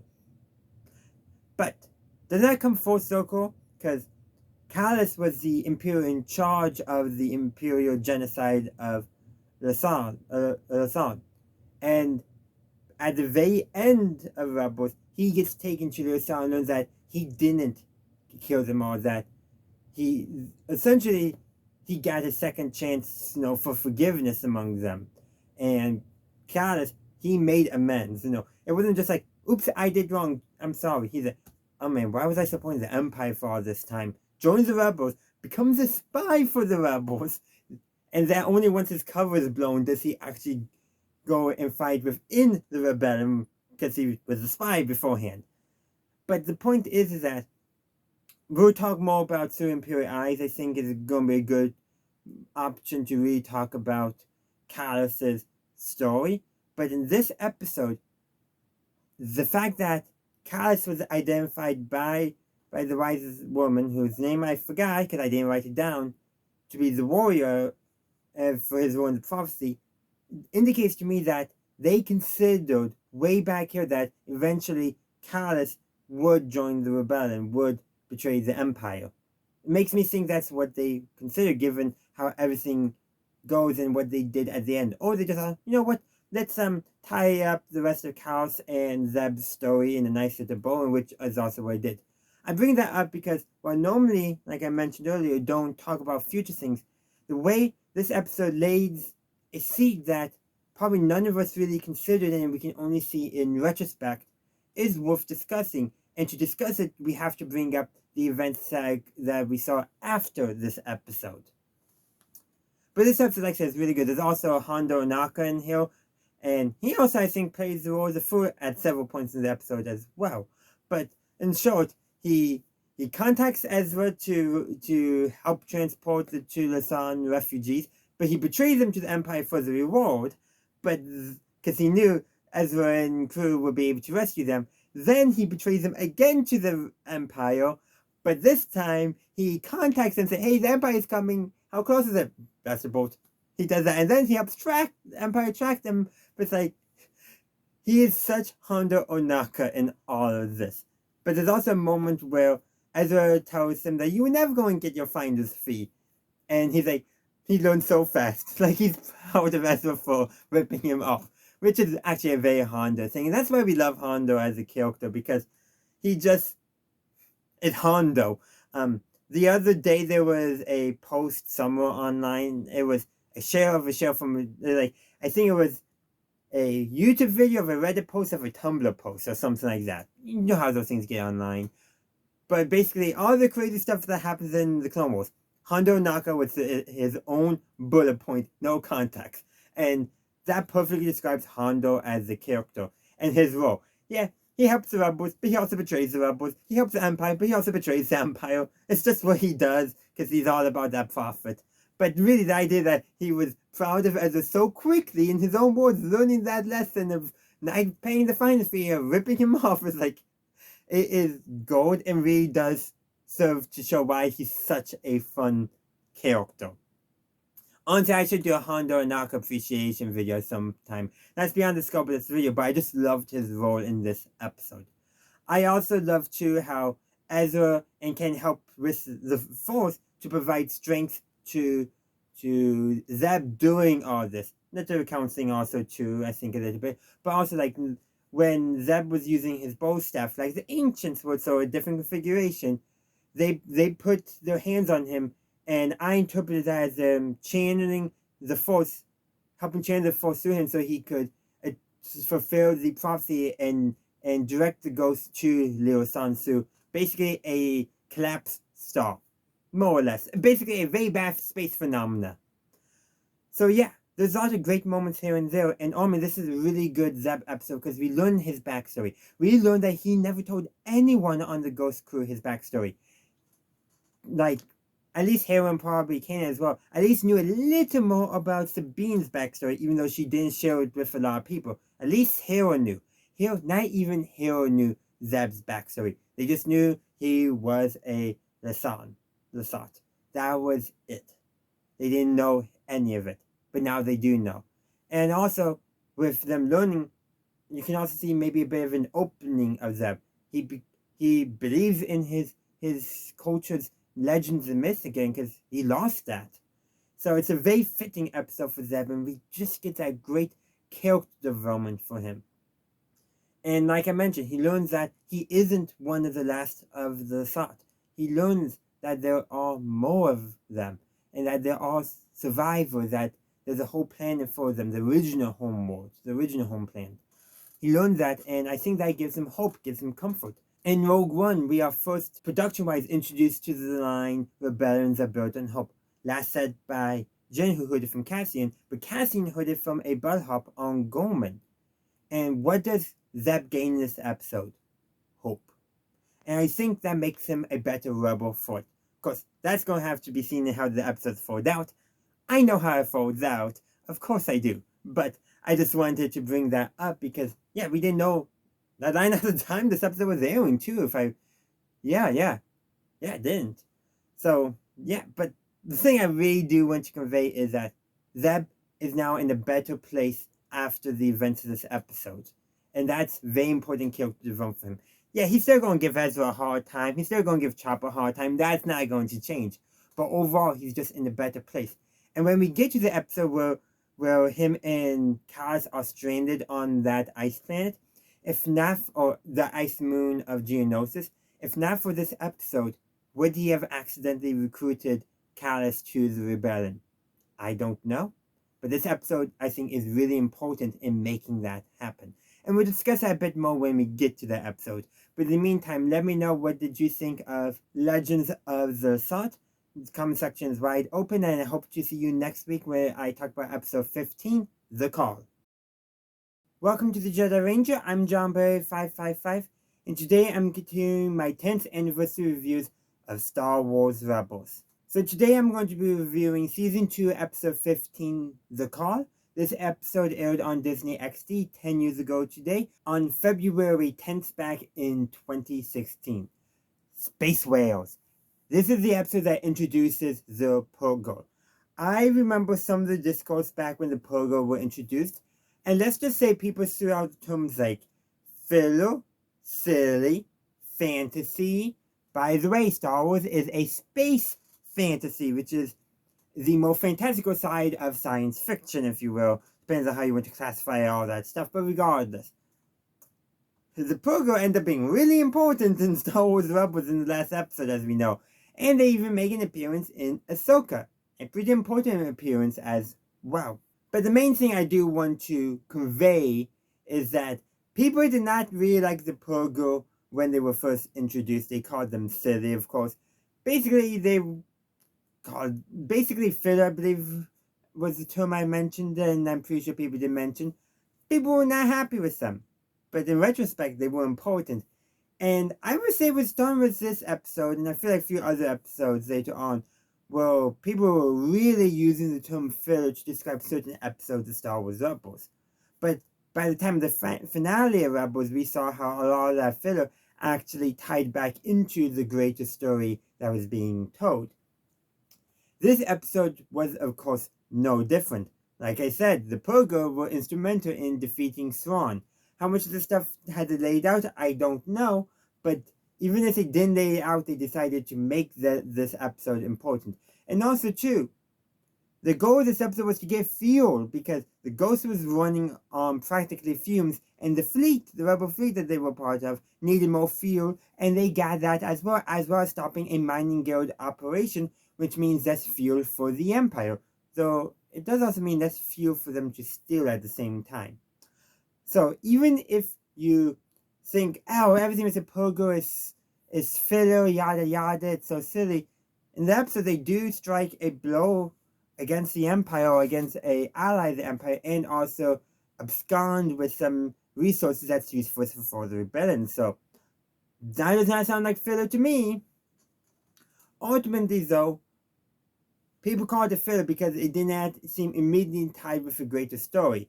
Now, granted, Rebels was still, even though it had an overarching story, it was still more serialized, not serialized, more episodic than a lot of television shows at the time. You know, compared to like Star Wars: The Clone Wars, which was a series of serialized arcs. The arcs were not always in chronological order, but sometimes they were. Rebels was not as serialized as the Clone Wars, and Clone Wars I would still say was largely episodic outside of the individual arcs, with the exception of character development. And character development is something that we continue to see throughout Star Wars Rebels. In fact, this episode has some good moments with Hera. She's distrustful of the Purrgils because she's a pilot, she's a spacer, she knows all the stories of them causing harm to ships and all that. turns out you just got one gives them the space and fly with them and not against them, and things turn out really well. It also helps if you have some Force users on board. But at the same time, too, she mentioned that as a kid, she learned stories of the Pogo being the inspiration for space travel, but she didn't believe them, just seeing them as pests, for lack of a better term. But when at the end of the episode, when the Pogo jumped to the hyperspace, you can almost see you do see some of that childhood wonder reignite in her. Some of that same wonder that we saw in her appearances in Star Wars: The Bad Batch, which was a serialized story rather than a truly episodic story. And actually, that's something I do want to mention too. I've been talking about filler and all that. TV shows nowadays, or streaming shows I should say, are missing a lot of filler. Like if you turn on network TV to watch one of those propaganda procedurals, or I'm sure there's probably plenty of episodic adventures, even if there's some serialized character development. I'm sure there is.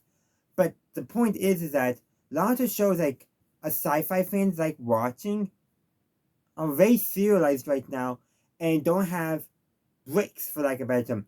Literally, take Star Wars. Well, probably Star Wars, because everything has really been serialized in Star Wars, which has always been the case. But Star Trek, which did more episodic stuff, but Deep Space Nine, serialized as you can be, and it's nowhere near as serialized as the modern stuff because they gave time for an occasional episodic adventure to give the audience a break to remind us about some character stuff that was separate from the main story. And the thing is, that can work if you design it in such a way. And I think the reason why people started calling a lot of Rebels episodes filler was because they were seeing the overarching story, but didn't see how certain episodes were fitting into that story. But as we know, because this is a retrospective, we've already watched all Rebels, I hope, because this was 10 years ago, we know that everything does pretty much come back into play later on, or is very important in developing a character element.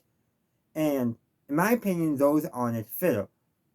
Honestly, I would say clip shows are the true filler more than any other thing, and to my knowledge, Star Wars has not done a clip show yet, and I am happy for that. If they ever did, I would let you know my thoughts on it, but clip shows are the true filler, because where is a clip show but re-showing old stuff to fill up time? At least sometimes with what people call filler, you either get character development or you get a fun romp. So you're getting something out of a clip show. Like, unless there's some good jokes about the clips coming together, which some shows like Phineas and Ferb I think did pull off pretty well. You know, they have a story to justify the clip show in this. And it also helps when it's an episodic show. Clip shows are more forgivable. But when it's not an episodic show and it's some serialized or semi-serialized, clip shows do end up being what I would consider actual filler. And Star Wars Rebels is none of that. I'm sure I'll talk about filler later on as other episodes I remember people calling filler are brought up. But I just wanted to address that here because, in all honesty, what I remember the conversations about this episode from 10 years ago is more what I'm talking about than the actual episode because it is a fairly basic episode. Ezra senses the Pogo with the Force, and he encourages what ends up being the right course of action over Hero's concerns about the Pogo. That is ultimately the plot of the episode. Sonnen, their co-workers, they're running on fumes, and they need to get more fuel for the Ghost and the rest of the Rebels. Pretty simple episode, not too much going on. But the wider discussion it led to in the fandom, or complaints I should say back then, is worth discussing because it adds that additional context and all that. And since I'm doing a 10th anniversary review, I should be considering this kind of stuff. But that's what I got to say. I would love to hear your thoughts in the comment section down below. Welcome to the Jedi Ranger. I'm JohnBerry555, and today I'm continuing my 10th anniversary reviews of Star Wars Rebels. Today I'm going to be reviewing Season 2, Episode 16, Homecoming. This episode aired on DisneyXD on February 17th back in 2016, which of course was 10 years ago. And so in this episode, we get to meet Hera's father, Cham Syndulla. And if you don't know, Cham Syndulla, we saw in some of the Ryloth Clone Wars episodes, fighting alongside Mace Windu, and they actually do reference those events and all that. In fact, Numa, the Twi'lek girl that Waxer and Boyle befriended, is one of the the write-off resistance fighters with Cham Syndulla, which is just neat to know. And in fact, if I remember correctly, her armor has some design that's going back to Waxum Boyle. And another thing too, the Twi'leks, the resistance fighters, Cham and his group, they are using scavenged Clone Wars Clone Wars era, so Clone Trooper armor and weapons, which I think is really neat. And given what we later see in the Bad Batch, because we do get to see right off in the Bad Batch, which is said before this episode, but after the Clone Wars, you can kind of see that the Twi'leks did have some clone allies, so not unreasonable at all. And also will explain why, unlike some people, they maybe understand how should I put it? And also too, Numa obviously had that positive interaction with Axel Boyle, but I'm suspecting because we know with Captain House and a few others that there were some other clones that helped the Twi'leks, which improved the relationship with the Twi'leks after, the Empire happened. But that's all stuff that we can only apply in retrospect. Well, some of it's retrospect, some of it's not. But it's actually top of the episode, Homecoming. And, the main part of this episode is Hera's relationship with her father. That's the emotional crux of the episode. Yes, there is the plot line of them going to the write-off system because there's an Imperial carrier there, and Phoenix wants to capture that carrier in order to have a place to land the fighters, service them, and all that. And they need to work with Cham in order to get that done. Of course, Cham Syndulla, he wants to blow it up because bomb was at a bombing Twi'lek villages, keep on being launched from there, and he wants a symbol for his people. And of course, this all comes together because we learned that Hera's mother had died fighting the Empire, and at least for Hera, her father came to rely fighting the Empire as more important than her. And that makes total sense, Children generally want attention from their parents, and it's healthy, it creates good relationships and supportive relationships. And part of this episode is they are mending the relationship.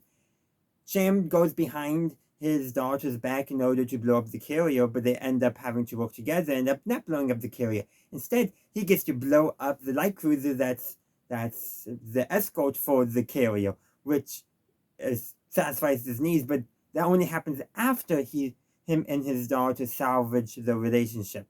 And also another neat thing too is there's a scene on board the Ghost where Hera gets into an argument with Cham and she drops into her native Twi'lek accent, which to us sounds like French.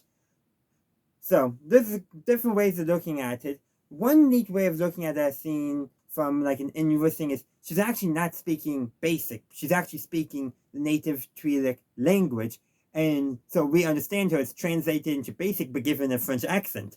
That's one way of looking at it, which I think is one way of doing it. Or it's just the Twi'lek accent just sounds like French for some reason. Or the Twi'lek accent just sounds like a French accent for some reason. Which is equally as possible. It's Star Wars, it's fantasy. Yes, we love continuity and all that and the different canon of the lore, but just to remember, sometimes they just do things because it is fun. And another fun scene is when Sabine captures a mouse droid and turns it into basically, and uses it to stun Numa and the other Twi'lek that's working with Cham, because they get into a brief fight. Just remember that happened. But actually, one of the biggest things I also want to talk about in this episode is canon. This episode, if it wasn't confirmed before, confirms that him and Hera are in a relationship. He's acting all proper, for lack of a better term. Basically, for lack of a better term, he's acting like is a nervous boyfriend who's meeting his girlfriend's father for the first time. Which is actually true. That's why he's acting that way, nervous and all that. He calls Ezra, Sabine, and Zeb by the wrong names. He's just acting like a nervous boyfriend who desperately wants to impress his girlfriend's father. And given what we know about their relationship, yeah, duh. But this episode is, in the timeline, probably the one that truly confirms it. There's some other things that confirm it, but this confirms it without a doubt. Well, actually, Jason Syndulla definitely confirms it, but we're still too early in the timeline for that. But I did kind of like that and how he's always trying to appeal to Cham, try to butter him up, for example. Meanwhile, Hero's like, if you actually knew him, you wouldn't like him. And then when they betray the ghost crew, he's like, yeah, I don't think I like your father anymore. Which is just a great scene, but really, right, that's all great in that. The real thing is about Hera and Cham repairing their daughter-father relationship and actually able to work together to fight the Empire, not just for Ryloth, but for the entire galaxy. And that is what's so important about this episode, is it literally tells us fighting the Empire is not just a thing on one planet, it's on multiple planets. While Star Wars Andor was written well after Star Wars Rebels, there is some parallels, of course. Same time period and all that, but if you remember Nemec and his political philosophy and his manifesto, he talks about how people have already joined the cause even if they don't know it, but also on countless planets and that. The rebellion is not just a local thing. You can have your own individual rebellion, and we do see that in Star Wars Andor in many different ways. From in season 2, the bellhop looking the other way for Cassian multiple times, to the one Gorman who decides to start singing instead of giving into what the Empire wants him to do, to Cassian actually becoming a rebel. The thing is, like, those individual things are good, but what is one act of rebellion if you're now working with the other rebels and maybe even infighting? This episode is very much against that infighting as a rebellion, which we also saw in Andor when Cassian accidentally got stranded with the Melee P Brigade on what ends up becoming Yavin, and all the squabbling that one unit was doing. And here we get 2 units squabbling, but eventually coming to an understanding and able to fight together, which is actually what defeats the Empire rather than fighting each other. Maybe some kind of message like, sometimes you have to agree to work together because you got to stop the tyrant. Then you can use democracy to figure out what you actually want to do. I don't know. It's just something, something to know that infighting can weaken a cause internally, and you generally want tyrants to have infighting and not the rebels fighting against them, you could say. If you can take this to real life, I got some thoughts. But basically, overall, though, I just wanted to say this is a really good episode. It was great learning more about Hera and her relationship with her father, and we got some good comedy moments with Kanan as well. If you have any thoughts about this episode, let me know in the comment section down below, and I'll see you next week for episode 17, and the name I forgot, but that's alright, because we'll see it next week.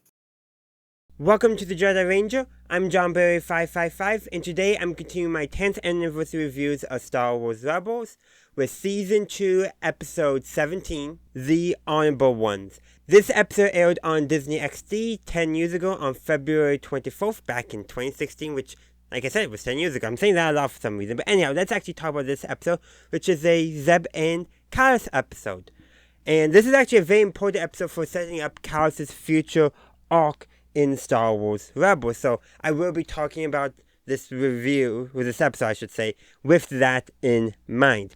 So if you don't know, Kallus later on in Star Wars Rebels ends up joining the rebellion. And this episode is crucial for that, because 1, it is when Zeb accidentally recruits him, but 2, it also humanizes him, and also shows that, hey, he deep down could be a good guy if he just had maybe a better life experience and wasn't being manipulated by the Empire. Some of that is me reading more beyond what we see on screen and taking in what we know about how the Empire operates from other Star Wars media, but I think it is a valid way to look at Kallus in this moment, in those lights, because it helps paint that picture. But when we watched this episode, we had no idea. We just thought it was a neat episode where they wanted to make us learn a little bit more about one of the main antagonists, but that ultimately maybe he knows what's right, but he's still going to do the bad thing. And that's probably how a lot of us interpreted this episode when it aired 10 years ago. And also to just some more Zeb action as well. But the writers clearly knew where they were taking Kallus, I would say. Maybe not exactly, but they had that rough trajectory in mind. And they wrote this episode with this in mind. But let's actually talk about the episode itself. So, of course, we have the fact that we have to get them into the situation, so they got some intelligence that there's an Imperial construction project on Geonosis. I wonder what that could be. We know what it is. We actually learn a bit more later on in a future episode where they go to Geonosis, where they actually do find that there is one Geonosian survivor. Yeah, that's right. They're not detecting any life signs, detecting any Geonosians on the planet with their sensors, or the Force, mind you. Though there is one we do know, but, one on a huge planet. Maybe I can excuse their sensors, but the Force, really? No, they probably had that anyway. It's the Death Star that's being built, by the way, just so you know. But anyhow, the Geonosians are gone, and it's an Imperial trap led by Agent Kallus. And they do dispatch the trap, but Zeb and Kallus fight and end up in an escape pod crash landing on one of Geonosian's moons, an ice moon no less. And Kallus' leg is broken, they have to work together to survive. So it's one of those episodes. Well, we obviously know why it is, but an episode that puts two enemies together and forces them to work together to survive. Granted, I would say Zeb does more of the physical work to survive, including throwing Kallus around a little bit to get him up to certain locations as they're climbing out of the ice hole that they crashed in, so that way their transponder can be better picked up. So there's that, and there's some bickering and all that. But this is something I want to really highlight. There's a line where Zeb tells Kallus that he could just dispatch him right then, they'll shoot him, and not have to worry again, but he wants to finish their fight, and he wants Kallus to heal so that way they can finish their fight honorably, can basically have a fair fight. And I think that's is very important for Kallus, because he had previously had a bad experience with a Lasat mercenary working for Saw Gerrera. Well, there, you got a mercenary working for Saw Gerrera, no wonder it's a bad experience. But that Lasat mercenary massacred Kallus' team, leaving only Kallus alive. So that gave him a very bad view. And he also has a bow rifle like Zeb, which he got during the Empire's massacre on Lothal, and the Lasat warrior that he defeated gave him that bow rifle, and he never understood the significance of that until in this episode when Zeb told him. So through those speakings, for lack of a better term, Zeb does come to understand Kallus a bit better, but Kallus comes to understand the Lasat better. His entire view of them was based off of one interaction with someone who was probably just an asshole. And that's exactly what the Empire wants. Take Star Wars Andor. Yeah, I'm bringing Star Wars Andor in Season 2. Dedra tells Director Krennic that they need to have rebels they can rely on to do the wrong thing. Well, wrong thing for the rebels, technically the wrong thing for the Empire, but because the Empire wants it, makes it the right thing. But basically, rebels who can do stuff that turns people against the rebels. And what did that Lasat mercenary do? He made it so that way Kallus would have no positive opinion of the Lasat, that he would ever get close to them to actually learn the truth about them, learn about their honorable warrior culture and things like that. And that's exactly what the Empire wants. That's exactly what any authoritarian or fascist regime wants. They want to other people, and a good way to other people is to highlight assholes, really, as examples of the group when they may not actually be that. And that's something we see a couple of times. We actually are seeing that right now in my own country, where one person does something bad, maybe, and then they use that to justify something worse happening to them, when it's nowhere near proportional. Yeah, if you know what I'm talking about, you know what I'm talking about. But that's the thing is, evil succeeds when they can paint the good guys as evil. Also, when good guys do nothing, there's also that too. But only in this episode, Kallus learns that the Lasat were not what he saw from his prejudice, from his one bad example. And it starts getting him to question the entire thing. He never, until this episode, he probably never questioned why there were no more Geonosians on Geonosis. And Zeb says, dig into it, you might find something you don't like, basically. And that's actually the line, I think, where Zeb actually recruits Kallus, because Kallus is like, yeah, what did happen to them? I'm an ISB agent. I should know what happened to the Geonosians. I should look into it. But that's, I think, important from doing the action thing, not from the emotional side. What actually got Kallus, as we see later on, to change his mind on the Empire to defect? It's how Zeb versus him were greeted upon the rescue. I forgot to mention they had to deal with some monsters down below, so they had to cooperate on that. But that's mine. That's just getting them to interact with each other. But no. Once they're up above, eventually the ghost picks up the transponder and comes and rescues Zeb. Zeb did offer to come to take Callus with them, that they would treat him fairly and all that. Callus declines. But most importantly, Callus gets to rescue the ghost crew, welcoming Zeb back with open arms, joking, having fun, showing love and affection. Being friends and family with them. Meanwhile, eventually we see Callus. Well, we don't even see Callus being picked up, so it was probably shutter came down. They say, "So, you're there?" He boarded and they brought him up. And then he's walking through the hallways, limping. Clearly, he has not received proper medical attention yet. So there's that going on as well, though he could have always gone to the medical bay himself. But the thing is, they probably just gave him a pain stim or something like that and pushed him on his way. Most likely, because it's just a broken bone, it'll heal kind of deal. But no, clearly the Empire did not bring him to any med center or anything like that. So he's limping through the corridors of the destroyer, going back to his quarters. He bumps into Agent Constantine. Admiral Constantine, and he's like, in an upbeat way, said Admiral Constantine, like, hoping, thinking they're friends and all that. And then Constantine just like, "Agent Callus," very formal, matter of fact, and no conversational. Good to see you. Good to see you rescued. Nice. Nothing showing that they're actual friends, despite Callus hoping for that. And then he goes to his quarters, sets that rock, that I forgot to mention, the generator heat power electric light source fails, and Zeb finds a rock that glows and produces heat to keep them alive. Callus still has that on when he gets picked up, and he puts that on the shelf in his quarters, and he just sits on his bed thinking, and that's where the episode ends. And ultimately, sometime between now and a future episode is where we learn that Zeb has decided to betray the Empire and become a rebel agent. We still don't know that yet, but I think more than anything, him seeing that the rebels welcomed their friend, their compatriot back with open arms, with affection, friendship, and all that, and he just got cold dismissals, basically, for almost a cold dismissal, just polite, nothing showing that they care about him. That is, I think, what truly got Callus to decide to defect, or at least follow through on Zeb's suggestion to look into what happened to the Geonosians and realize, oh crap, the Empire is now what I thought, because his bad experience with one Lasat is what colored him to going after and following through on what the Empire did on Lasat. That on the Lasat homeworld, which is actually not the homeworld as we learned in Legend of the Lasat, but that's not the point. The point is, he let that bad experience prejudice him and make him believe that he could follow the Empire's order, and it was the right and just thing to do based off of that one bad experience.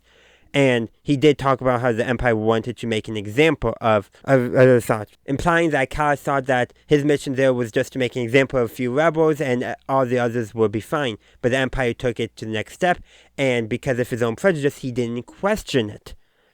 But now he probably is, and maybe he'll do a little more deep digging into that, but also the Geonosians and probably maybe some other stuff. But the fact is, Zeb introduces that, hey, something happened here. You don't know. You probably should know, and it's probably the Empire's fault. And we know it is the Empire's fault. And the other thing that you participated in, was it really justified? You should put it in all that. And then seeing the better reception, yeah, it's no wonder you're like, oh crap, the Empire is now what I thought it was. And because Zeb is an honorable man, like, he had opportunity, he had at least couple opportunities where he could have shot Zeb in the back in this episode, and he didn't. Part of it might be pragmatic. He knew he needed Zeb's help to survive, but also, too, like Zeb, yeah, they're rivals, and he wants their rivalry, their fight, to be fair. He's honorable. He's the kind of person that the Empire wants, because he can twist his own sense of honor into doing the evil thing. Almost like Cyril, but unlike Cyril, Callus is an actual independent thinker. And when confronted with something that challenges his worldview, Callus, he may be a little defensive, but he doesn't retreat. Cyril in Star Wars Andor, he retreats back to what he knows and refuses to let himself learn. But Kallus is different. Honestly, I need to do a full video comparing these two characters because there are some similarities in them and how they're both manipulated, but also how but there are some differences because one is able to realize, oh yeah, the Empire is not right, and is able to move past, while Cyril can't. Again, this deserves a deeper dive in, and probably something that once we see more of Kallus in Rebels we can, but it is interesting that both have a very similar sense of honor, but one is able to actually understand his sense of honor at a deeper level and follow through, and not essentially realize, oh crap, the Empire is manipulating my sense of honor, while one couldn't. Very interesting. But again, this episode is a really good episode. It was great learning more about Kallus. I've mentioned all that stuff already, but I really do want to emphasize, to really understand Kallus, you need to watch this episode. This episode and a later episode, Through Imperial Eyes, I think are some of the best ones for understanding who Kallus is, as we learn a lot about who he is. And that's why this episode is so great. It's also great seeing Zeb and Kallus as well. I mean, right when the ghost arrives to rescue Zeb, we see a shot and they've fallen asleep on each other's shoulders. I mean, come on. Because of, because the fan theory, fan fiction, fanship of them. Come on. This episode kind of cemented with them falling asleep on each other's shoulders and then acting like nothing happened. Come on. If that wasn't intentional, then someone really does not know how fans are when they get in the shipping mood. I'm just saying. Anyhow, let me know your thoughts on this episode in the comment section down below, and I hope to see you next week when I discuss episode 18, Shroud of Darkness. Hope to see you then. Welcome to the Jedi Ranger. I'm JohnBerry555, and today I'm continuing my 10th anniversary reviews of Star Wars Rebels. Today I'm reviewing Season 2, Episode 18, Shroud of Darkness. This episode aired on DisneyXD on March 2nd, 2016, which was, of course, 10 years ago. So, this episode actually introduces two plot lines that will come to fruition later on in the series. The first is the fact that the rebels are looking for a base, someplace where they can permanently stay. So that's introduced, not given a lot of screen time, but that concept, that idea, was introduced in the beginning when Kanan and Ezra are on the run from some Inquisitors, and the fact that the Inquisitors are chasing them, which is also hurting the rest of the rebel cell at the same time, is also introduced as a concept. But that concept gets resolved at the end of this season with the episode Twilight of the Apprentice. And that's because this episode sets that episode up because Kanan contacts Ahsoka, and they decide they gotta do something to get these Inquisitors off their tail. So they decide to go to the Jedi Temple on Lothal and meditate to see if they can contact Master Yoda. Because they heard Yoda's voice last time they were in the temple, so they figure, we might as well try again. And so each of them have their own experience.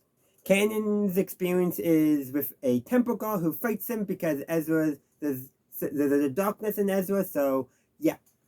Though ultimately that part line is for basically Kanan to accept that all he can do is train Ezra the best he can, that he give him the proper tools, and from there it's the will of the Force. And at that moment, the temple guard knights Kanan, make him an actual Jedi Knight, and reveals that it's actually the Grand Inquisitor? Huh? Though, why they chose that from a production standpoint makes sense. It's a bit shocking for us, the audience, and then also because the Inquisitors do show up, that shocks them as well, because the Grand Inquisitor Temple Guard vision thingy, and along with some other Temple Guard visions, delay the Inquisitors to allow the Jedi to escape. So it makes sense from that, but from an in-universe perspective, why did the Force do that? Or why did Yoda? Because the Rebels Recon did establish that all these visions were created by Yoda. Well, one theory is that he sensed that the Inquisitors were coming and thought that was wise, but also, two, just to show that, hey, there is that darkness can come from anywhere. Again, that's the one part, like, what does it mean, and why would the characters, in this case Yoda, make that choice? And I don't quite know. Rebels Recon doesn't really establish why that is, besides revealing a little bit about who the Grand Inquisitor was, which is fine and all that, which is actually really neat, and I think is fascinating, and perhaps maybe that's a remnant of him in the Force that stayed with the light, that got pulled into the light, and Yoda makes use of that. I don't know. Or perhaps it's someone that Kanan is vaguely familiar with. But at that point, you could do any Jedi that passed away. So yeah, there's a lot of reasons why it was the choice they made. But some work better in universe, or should I say, some work better out of universe than they do in universe. And then we have Ahsoka's vision, where she basically confronts her fear that, it's her fault that Anakin fell to the dark side. It's not, remember, it's Palpatine's fault, and Anakin's, but it would have been a lot easier without Palpatine's manipulation for Anakin not to fall to the dark side. But Ahsoka has that self-guilt, that self-blame, that she wasn't there to support Anakin in his time of need. This was something that we didn't know when this episode was aired, because Season 7 and the Siege of Mandalore arc of the Clone Wars aired after this and was finished after this. But Ahsoka had the opportunity to relay a message to Anakin, and she chose not to. Would that relaying that message have done anything? Because it would have been about things that Maul had said that was indicating that there was something fishy going on in the Sith for targeting Anakin. Would that have changed anything? Maybe, maybe not. But she didn't do it, and she's feeling guilty because of that. Now, we didn't know that context when this episode aired, but even though we didn't, we can still infer that she felt guilty for leaving Anakin behind, because she effectively says so as much. That's literally what the story says. It's not even an inference, it's a logical conclusion based off of the actual episode itself. And ultimately, her arc in this episode basically ends with her realizing that there's still another way, or there's still hope. I forget exactly how she phrased it, but the point being that she decides that she needs to move beyond her self-blame. Now, granted, I do know what happens in Twilight of the Apprentice. Based off of that title, you can figure out where that's also going. But ultimately, that's kind of a more minor point, because the point is, in the here, is to introduce that she has that guilt, that self-blame about Anakin's fall to the dark side. She's the only character who knows who Vader is. Kanan, Ezra, they do not know. Only Ahsoka knows. Well, technically Yoda, he's in this episode. Spoilers. Why do I say spoilers for a 10-year-old show? But yeah. But let's actually talk about Yoda, because he actually appeals to Ezra, and it's likely influenced by the War Between Worlds. Now, we didn't know what the War Between Worlds when this episode was airing. That was revealed in a future episode. But will Ezra experiences his vision, it looks very similar to the War Between Worlds, but just a lot less detail, because it's literally just space, and but that same little coloration of the pathways is used for the little platform area that Ezra is sitting on, kneeling on, while Yoda is sitting on a branch on Dathomir. Just the branch is all we see, which I do think is kind of fun, like all that. But the thing is, Ezra and Yoda's conversation is different than the others, because Ezra needs to learn the lesson that it's not just about fighting, it's about how you fight and how you choose to fight, how you choose to oppose the darkness and all that. And that leads to, at the very end, because Ezra is just not getting that message that Yoda is trying to impart, that you can't basically succumb to the dark side fighting the dark side, you can't let that happen, to go to Malachor at the end. That's going to lead us into the episode Twilight of the Apprentice. And there, hopefully, Ezra learns his lesson. That's the intention of all of this, after all. Of course, I know what happened in that episode. We're not going to talk about that, because that's going to be for that episode's review. But it is a very important thing to set up. But I also want to address another thing, too. Many people did not like Yoda's design when he appeared in this episode. And I will admit, his design is not the best design, not the best transition of the Clone Wars design, or even of the live action film designs to the Star Wars Rebels its design style. His design just doesn't translate as well. So it seemed a little better than the Puppet Yoda from the Phantom Menace. I like Puppet Yoda, especially in the original trilogy, but I'm glad they replaced him in the Phantom Menace with CGI, because that puppet was not a good puppet at all. Something was off about it. The puppet they used in The Last Jedi, still not quite the same as the puppet from the original trilogy, but still leagues better than whatever they were trying to do in the Phantom Menace. I don't know for sure. I'm just glad they changed it. But yeah, Yoda's design, I remember people had lots of complaints about. And you know what? In retrospect, it's not that bad of a design. It's not the best design for Yoda, but it's not a terrible design. And in all honesty, most of that is because the face is a little bit too round, too smooth. Just a little more texturing, and I think it would have been fine. But overall, that's a minor complaint most people had. Has nothing to do with the story. It's not like it was bad design. It was just not the best design they could have done for the design that Star Wars Rebels uses. Of course, that brings us to one other thing too. As they're escaping the temple, Ahsoka briefly turns around and sees Yoda, and it's no dialogue, no nothing, but basically she sees Yoda, Yoda sees her, and basically conveys the message to Ahsoka that everything's going to be all right in with the will of the Force, yada yada yada. I'm simplifying a lot because I'm also inferring a lot at the same time.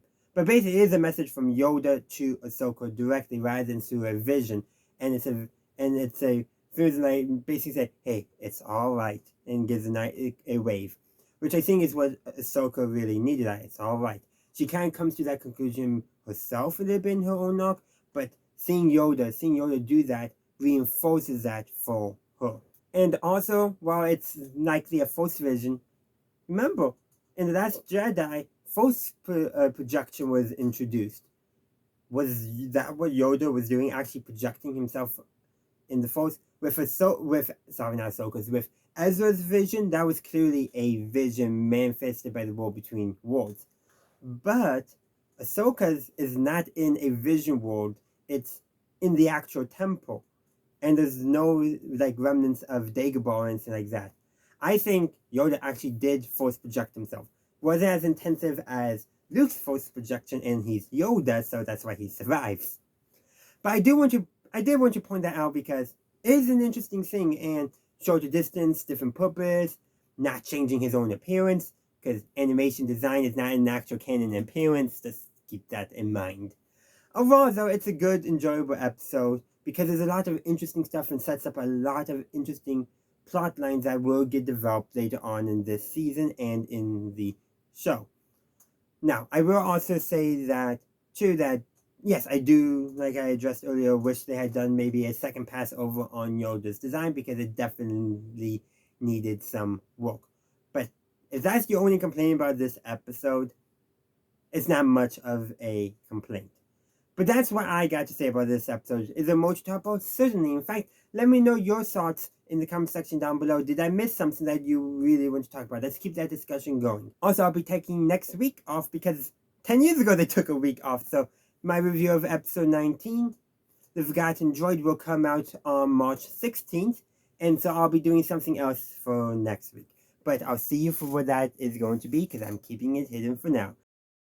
Welcome to the Jedi Ranger. I'm JohnBerry555, and today I'm continuing my 10th anniversary reviews of Star Wars Rebels with Season 2, Episode 19, The Forgotten Droid.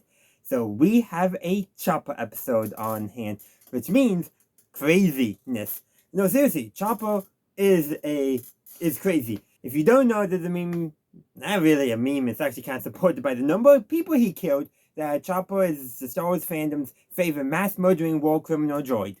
Seriously, of the main characters in Star Wars Rebels, Chopper has the highest kill count of all of them.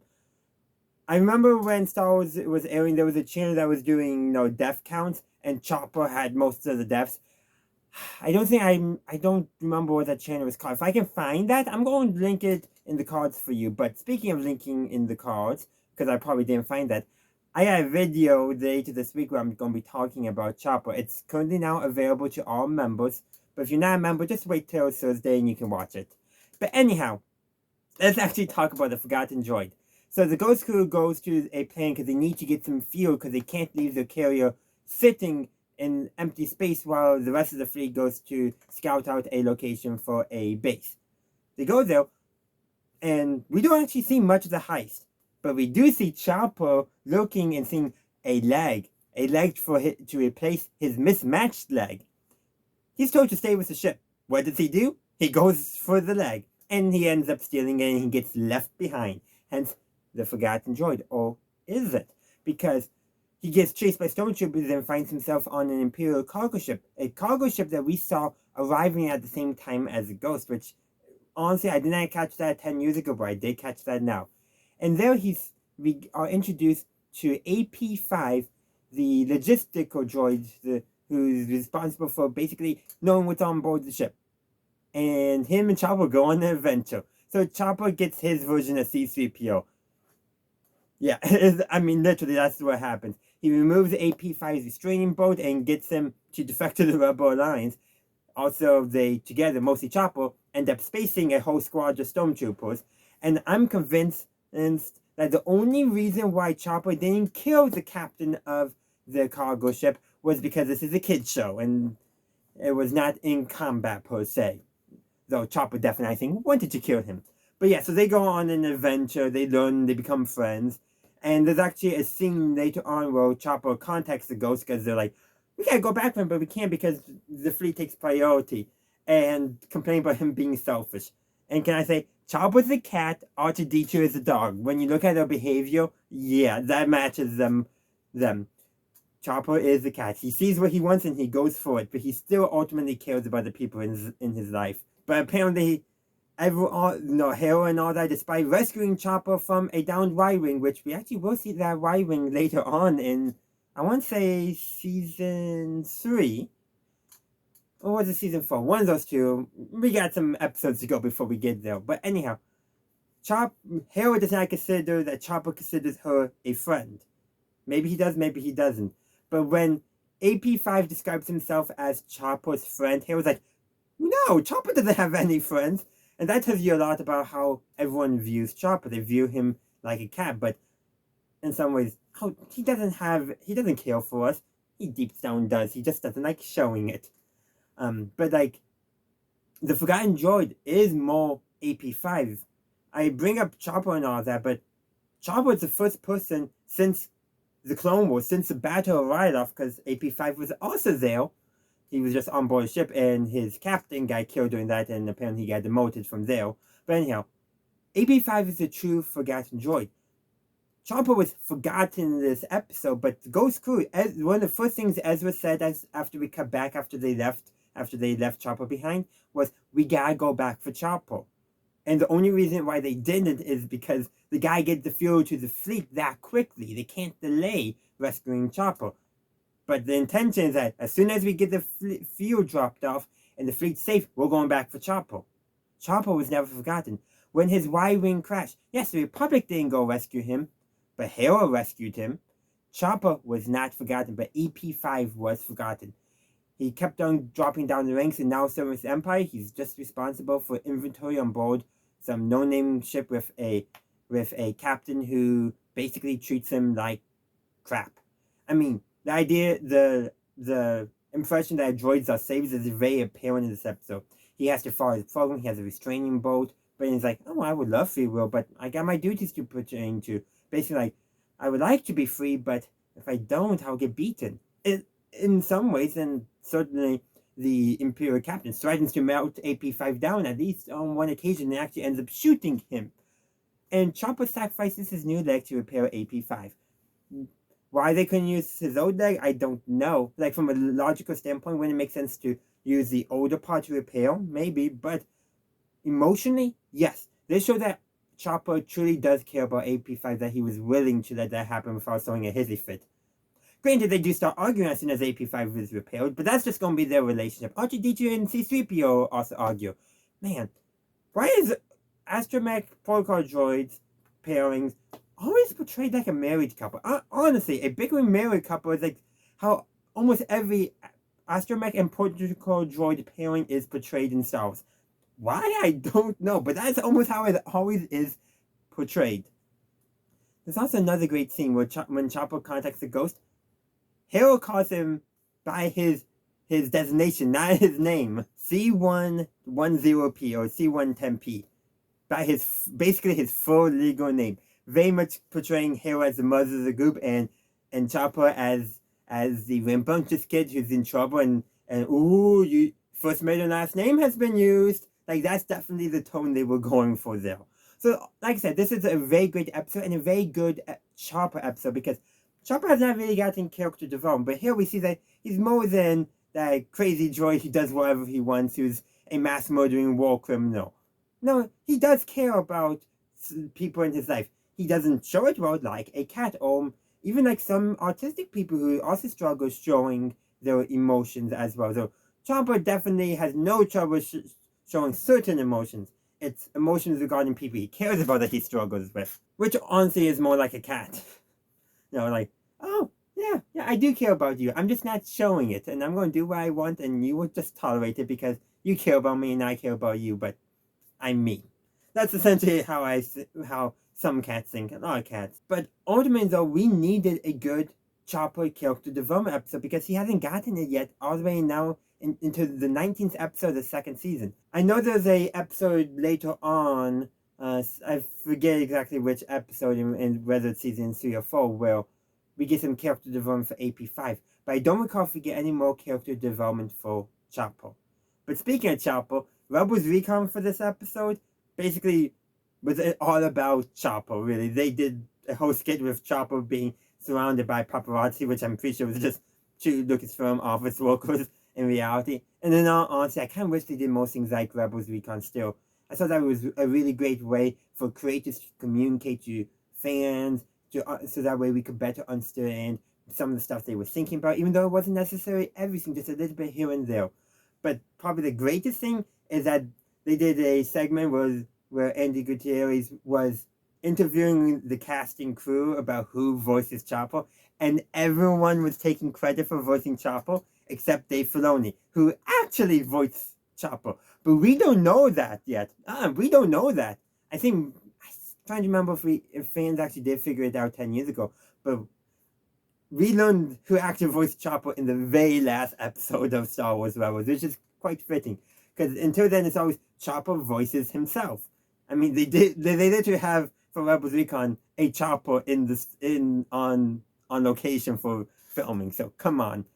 But I just love that everyone, even Sam Witwer, who voices Darth Maul in actually Twilight of the Apprentice, spoilers, and also Emperor Palpatine earlier and all that, he appears in here and said, yeah, I approached them, I wanted to be in here, you can hide my voice, taking credit. Like, which is honestly quite funny because in 2 episodes he'll actually be in Star Wars Rebels voicing Darth Maul. He's also the voice of Starkiller, by the way. Even he, not in the episode, comes in for that bit. But yet, the one person who doesn't claim is Dave Filoni, who actually voiced Chopper, which I think is just great. A really great way of doing that Rebels Recon bit. Have everyone claim credit except for the one person who isn't. I mean, that was a master class of, I'm going to just say comedy. Now, did we quite know that? I don't know. But yeah, I do kind of like that. And Dave Filoni said, Chopper voices Chopper, and then they cut to Chopper at the very end, and Chopper was pointing to himself. Honestly, that was a really great way of doing it. And also, one of the other running gags in Rebels Recon is Andy going to interview Pablo Hidalgo, just asking one question that fans had submitted. Wow, back when Twitter wasn't a cesspool. Wow, it's amazing how it has changed in 10 years. But anyhow, in this episode, he's just sitting off camera and they go, like, they changed the bit, so instead of her tracking him down, he's just right there, and they just exaggerated. Honestly, Rebels Recon was so fun. I really wish that they would do that more. Maybe it didn't get enough views back in the day, and I think that might have been the case. But not honestly, something like this would have been really good at just a small episode that released after the episode. Though, I believe now they are doing on Disney Plus behind-the-scenes featurettes after the show ends, which is honestly another good thing. But I really do like the ability for the cast and crew to talk about the show even the chance to respond to some of inquiries from fans, because that can help us understand what they were thinking. Now, we may or may not agree, our interpretations may differ, of course, but understanding where the creative minds came from can help us understand what a piece of art is saying. But here they just wanted to, and they say, we needed to get Chopper some character development. And honestly, we did need that. We needed to understand who Chopper was. And especially because that does help us inform some of Chopper's behavior later on. So yeah, The Forgotten Droid is a really great, fun episode. We get some classic Chopper moments. Him just being selfish, but also him having some being somewhat sincere. Somewhat actually sincere. It does happen. And actually, because of him going on his adventure and meeting AP5, the Rebel fleet is now going to walk into an Imperial trap. And that's how they discover Attilan at the end of the episode. And well, Chopper gets a base named after him. Man, that must have really went to his head even more than being the star in this episode. At least, I would assume so at least. But anyhow, those are just my thoughts. I would love to hear your thoughts in the comment section down below. Welcome to the Jedi Ranger. I'm JohnBurry555, and today I'm continuing my 10th anniversary reviews of Star Wars Rebels. Today I'm reviewing Season 2, Episode 20, The Mystery of Chopper Base, which aired on DisneyXD 10 years ago on March 23rd in the year 2016, which, as I said, was 10 years ago. So this episode picks off where episode 19, The Forgotten Droid, finished, and that being they're setting up the new base on Attilan, and of course it's named for Chopper. Honestly, I'm surprised Chopper didn't act more egotistical in the episode. He did in Rebels Recon, but that's a whole nother thing. Honestly, they do have only one bit, and Chopper's just mad that there's no merchandise of him on the shelves in the Lucasfilm offices, so that's the one bit they did. But going back to the episode itself, warning, spiders. Well, not spiders, there's only 6 eggs, and Rebels Recon revealed that they did that because it's easier to animate 6 than 8. And actually, the Attilan spiders, as I'm going to call them, because that's practically what they are inspired by Ralph McQuarrie concept art for Dagobah. I'm just going to say, I do not like spiders. In Star Wars Jedi Fallen Order, I do not like going into the sections of Kashyyyk where you will face spiders. I do not like that. Please, no. I'm not a big fan of spiders, especially big ones. Ugh. I understand spiders are important, but stay out of my way and we'll be fine. And of course, the spiders that are infesting Attilan are aggressive, predatory. They likely ate one of the rebel pilots, Lieutenant Dyson, who we never see again. They rescue Rex, but they don't rescue her. So yeah, she could have been alive somewhere, but yeah, they didn't have any. They got Rex and they were swamped, so they had to get out of there quickly. So yeah, and as we couldn't connect to them with the Force, they're impervious to blasters. You pretty much have to shoot their eyes or use a lightsaber. But what does work to keep them away are the sensor beacons they set up to monitor for trespassers. Probably most Imperial spies in that. So at the end of the episode, they set up a very big perimeter of them around the base just to be safe. And yeah, that's probably a good idea. But that's just the event of the episode. There's a very important thing going through on. At the beginning of the episode, we see Kanan training Ezra because they're planning on confronting the Inquisitors. Kanan thinking that as long as the Inquisitors are hunting them, the rebellion will never be safe, which is honestly kind of true. And so he's training and he's prepared as soon as Ahsoka returns that they're going to leave. And of course, that does cause some, melancholy in the episode, some tension as well. Hera doesn't want them to leave, especially for obvious reasons, considering we know that she and Kanan are a couple. They haven't made it official yet, but come on.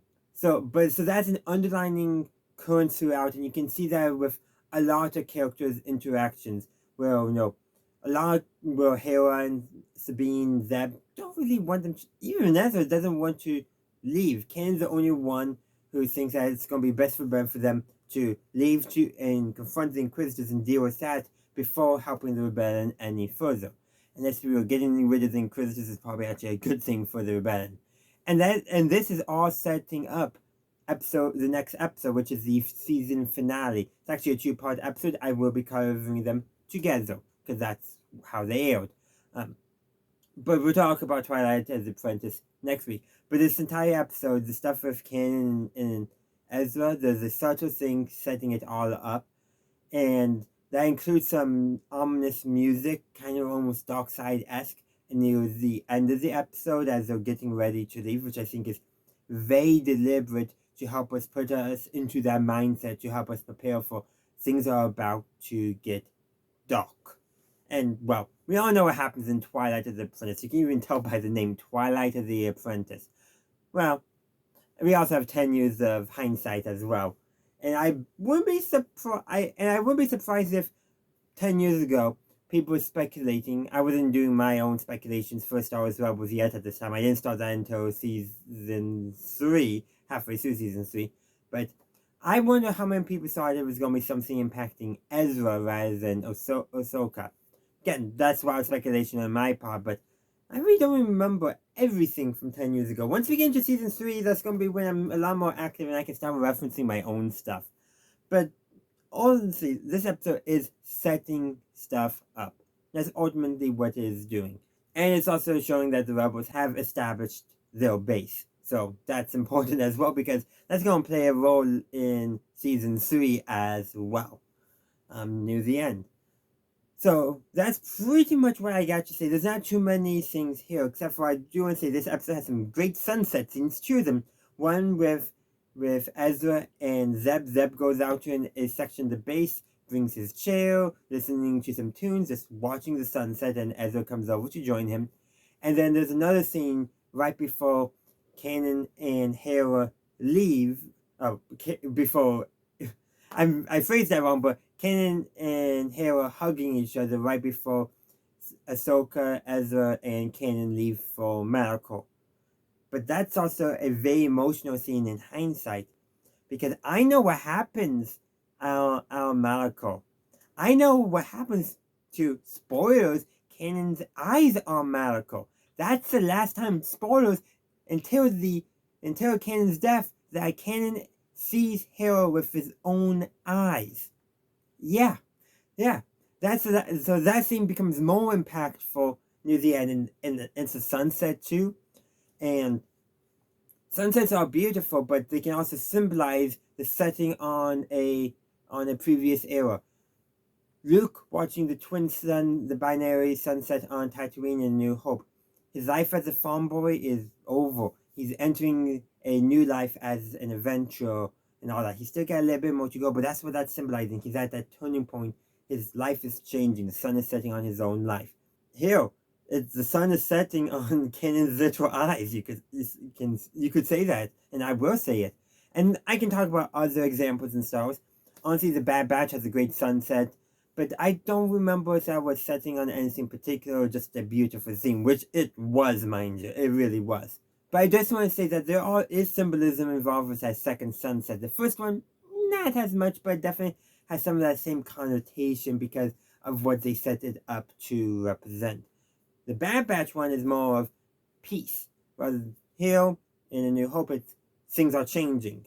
So just some little interesting stuff to show that I noticed and I am interpreting in my review.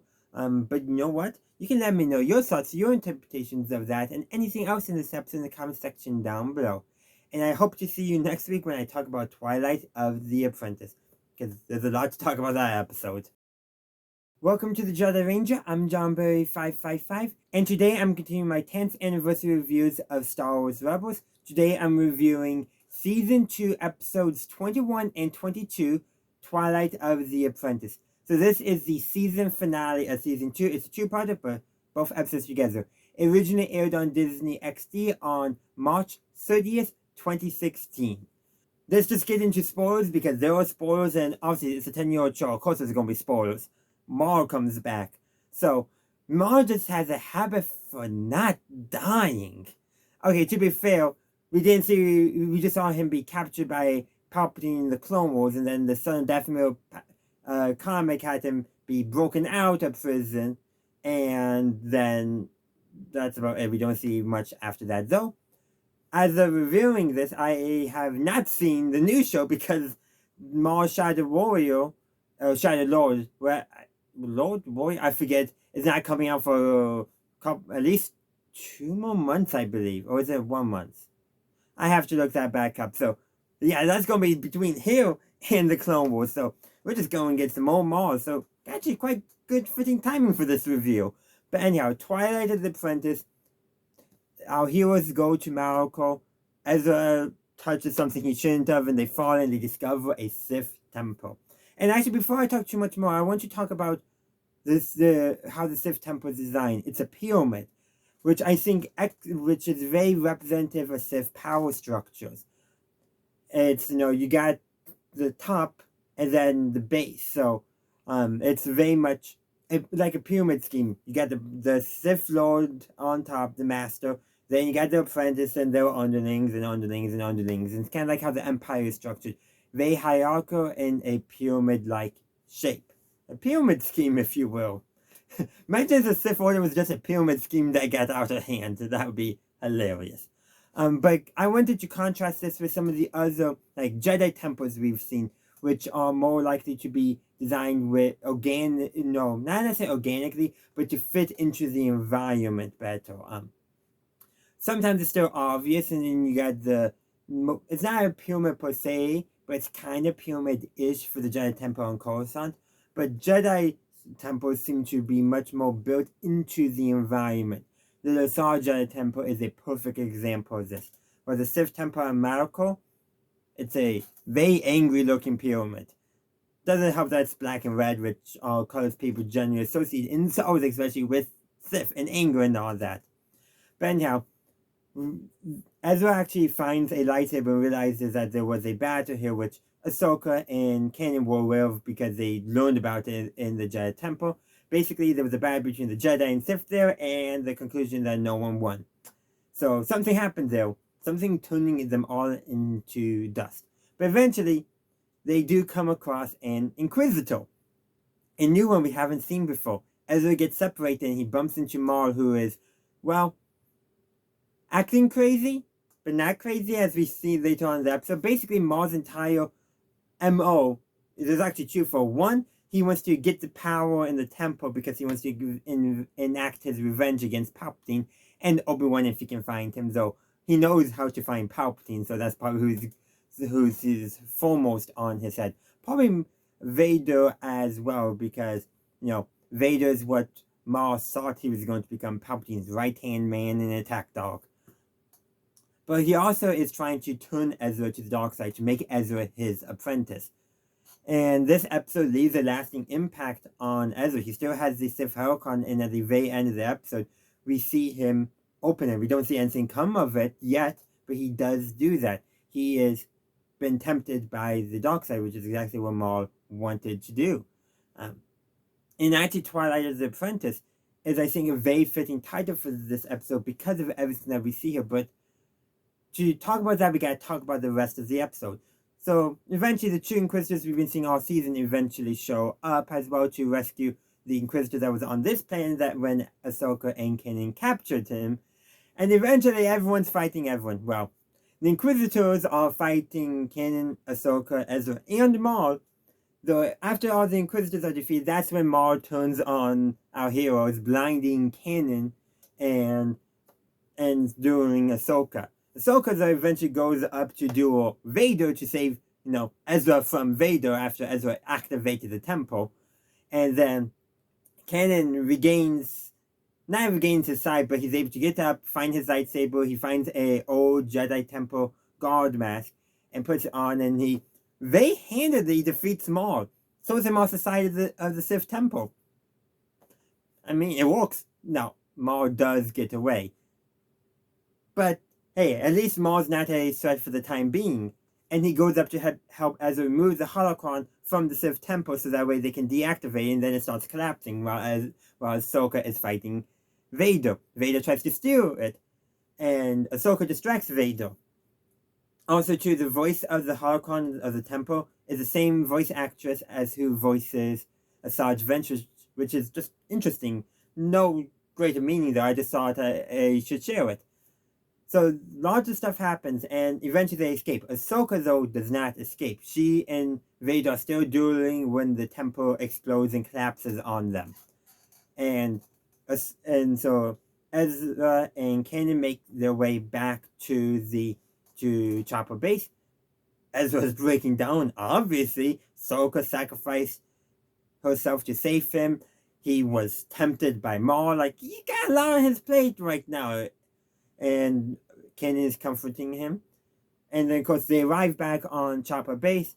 Hera sees that Kanan lost his eyesight. And then Rex is obviously looking for Ahsoka because, come on, they're friends. In fact, the episode started with Rex being concerned and wants to say, hey, I can come if you need any help and all that. And Ahsoka talking him out of it. So he might blame himself a little bit, but just a look from Ezra told him all that he needs to know that Ahsoka didn't make it. There was something else related to that I was going to add, but for the life of me, I cannot remember. But that's alright, because there's another thing I would like to talk about, and that's being Ahsoka and Vader specifically. Like I said, Vader shows up, and by the way, when he shows up, he's standing on top of his TIE fighter, piloting it with the Force, and likely using the Force to make his cape flutter. Though, considering he is kind of going down, so there actually might be a little air resistance coming up, so maybe he didn't need to use the Force to flutter his cape. But come on, he is 100% over-farming there. Just the fact that he decided, you know what, I want to make an entrance. I'm going to ride on top of my TIE fighter. He may have claimed he destroyed Anakin in this episode, but man, is he still acting like Anakin, being a bit of a diva.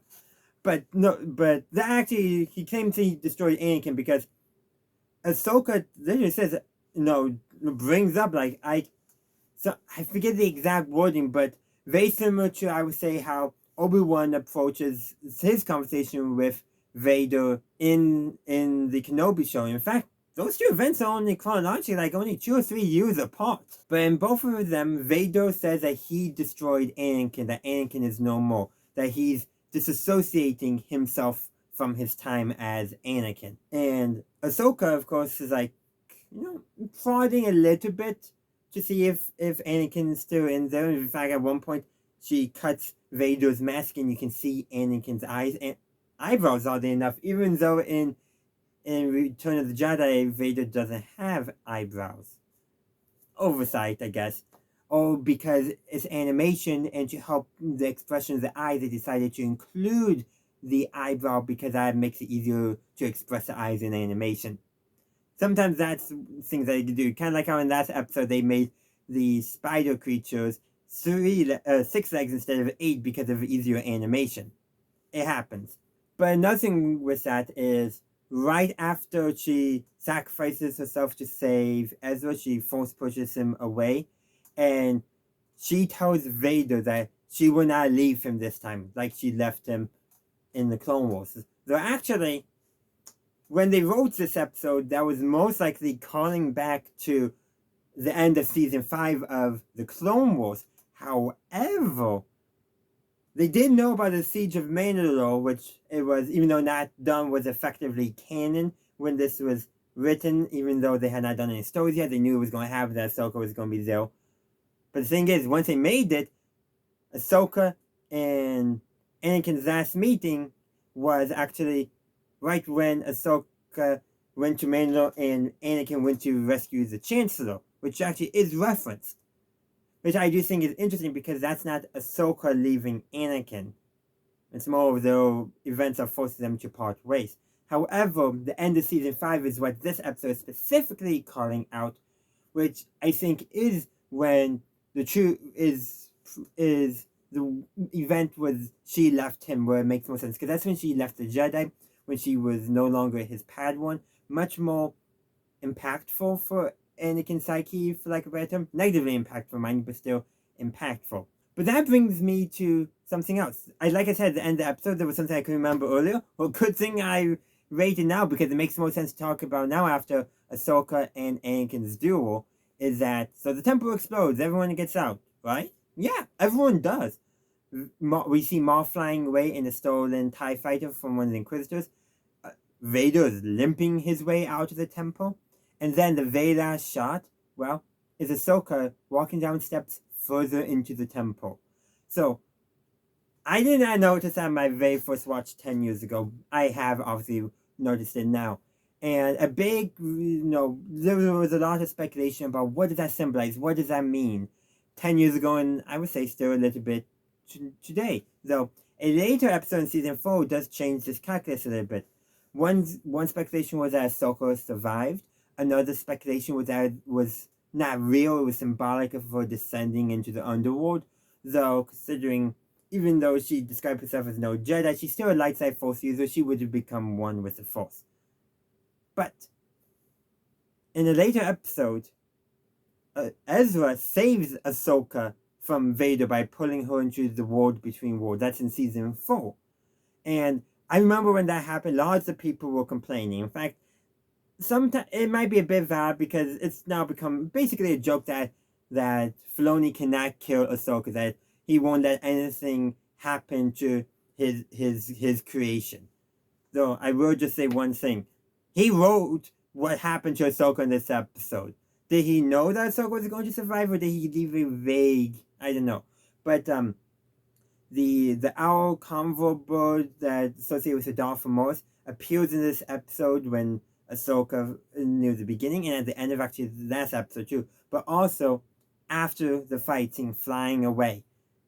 And so perhaps, obviously we know what really happened, but basically how much of that idea that the war between worlds, Ahsoka being saved by Ezra, was in mind when they made this episode? I don't know. They definitely left the door open, but they also didn't make it clear in retrospect what they were thinking, if that makes sense. Again, maybe there's a better way of explaining it, but the thing is that, yeah, Ahsoka does survive. We know that. That's something in retrospect that we know.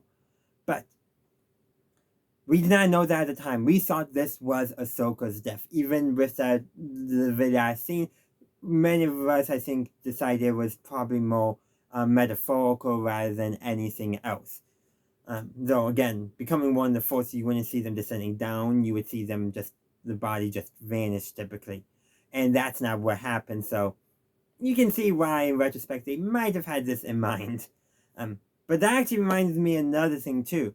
Because we all saw Ahsoka die, this was a very emotional episode. It was emotional for Rex. It was emotional for me rewatching it. I know Ahsoka's fine. I know what happens. I've watched the Ahsoka series. We all have probably. I got my review on my channel if you would like to check it out for the first season of it.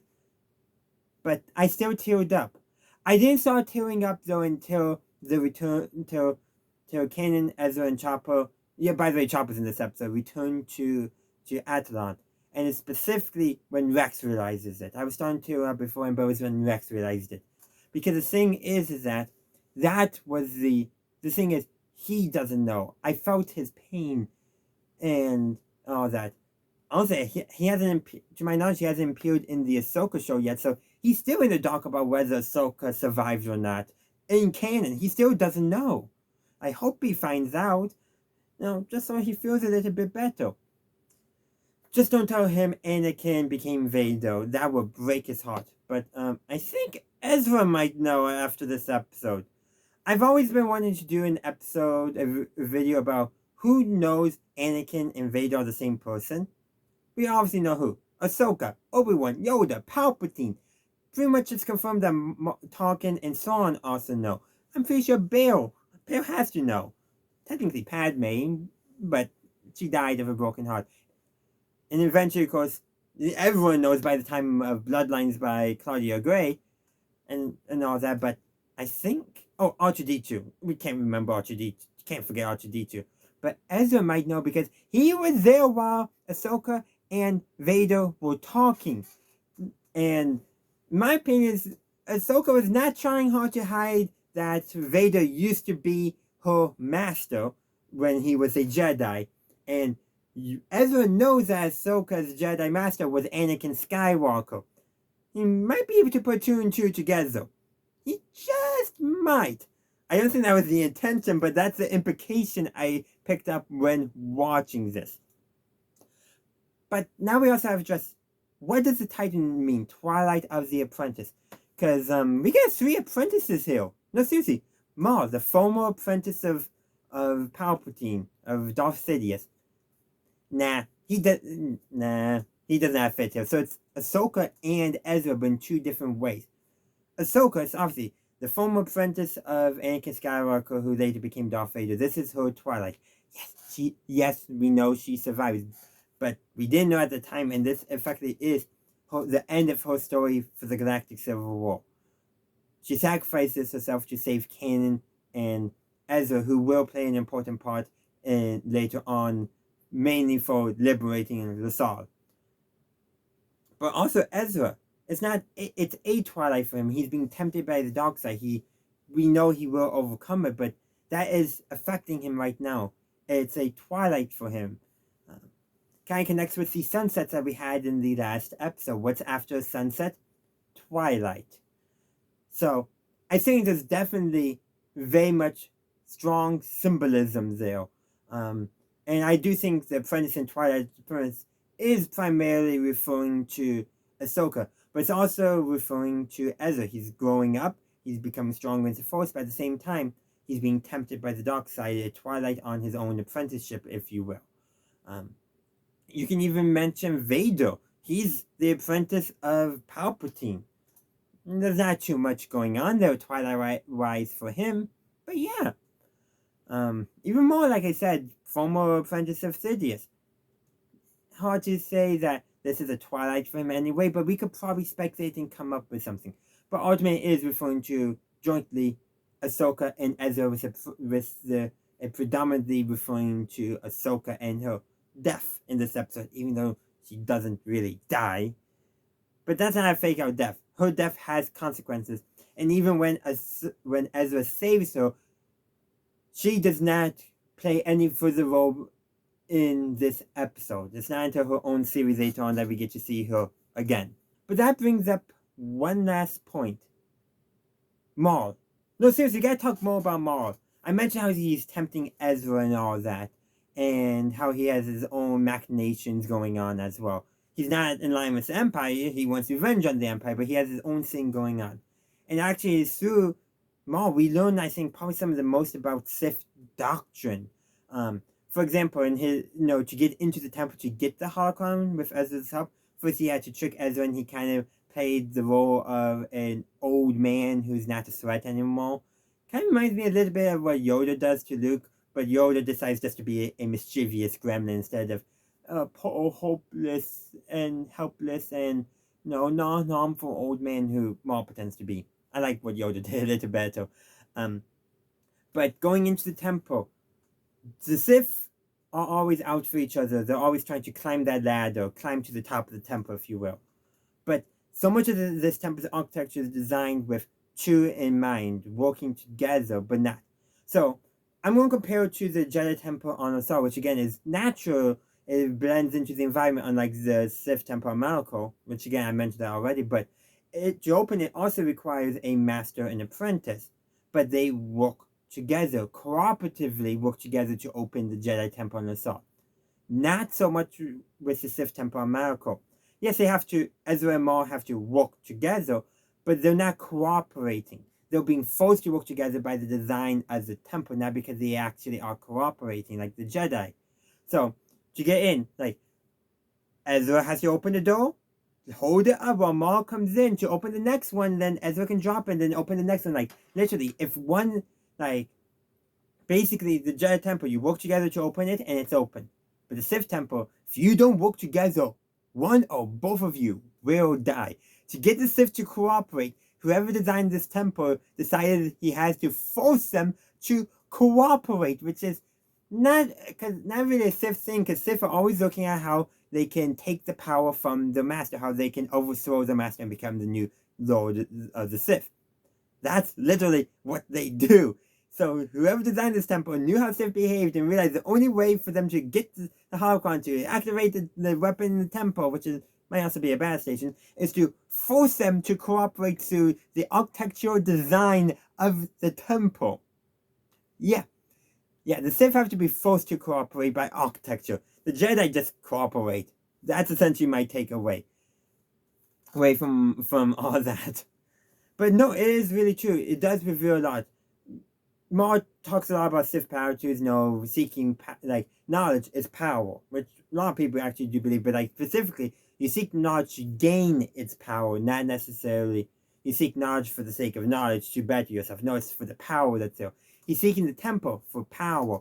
He, in his tempting of Ezra, he talks about power to save yourself, power to save your friends. Like very much, power, not helping and all that. Like he uses that language a little bit, but it's always to gain power. He's always talking about gaining power in his temptation of Ezra, but he's tempting Ezra using not flowery language, but language that would appeal to someone like Ezra. Again, it's very insidious, so that's a different Sith Lord. I don't know why I made that joke, I just felt like doing it. But ultimately, this is actually a really, really good episode. It's it has a very heartfelt moment, has some great action scenes, some just great drama, even a little bit of comedy with the Inquisitors flying lightsabers. Yeah, I remember 10 years ago people were complaining about that. I don't know, but when they said they fly now in The Rise of Skywalker, people made fun of that. But I always interpret that as they fly now, meaning, oh great, they're flying now, like in the moment, not in general.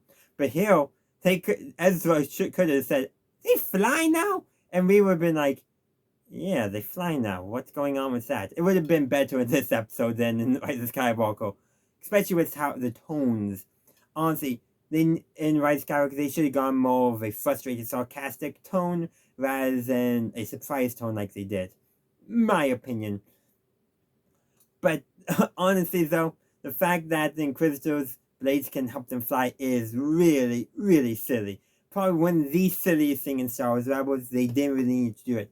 When, like, kind of using it to help slow you, just said, yeah, I could see that a little bit. Intimidates your weapon. But, like, oh, you're falling off the side of the Sith Temple. Let's just start using a helicopter lightsaber blades and start flying. That is silly. You're already coming down and you have it spinning? Sure, whatever. But the other one, yeah, a bit silly. Honestly, I bet they only did that because someone told them, hey, we need to sell more toys. Make the spinning lightsabers into helicopters so we can sell more toys. And I wouldn't be surprised if some of the creators rolled their eyes, but like, fine, we need to sell toys. And let's be real, toys and the merchandising has been very big for Star Wars because it has been. It's how Lucas funded the Empire Strikes Back. For the toy merchandise sales of A New Hope, or just Star Wars as it was known back then, Star Wars would have never become the franchise it is today in any form. So that's where I'm going to end this review because, yeah, I justified the most silly aspect of this episode by saying they needed to make money.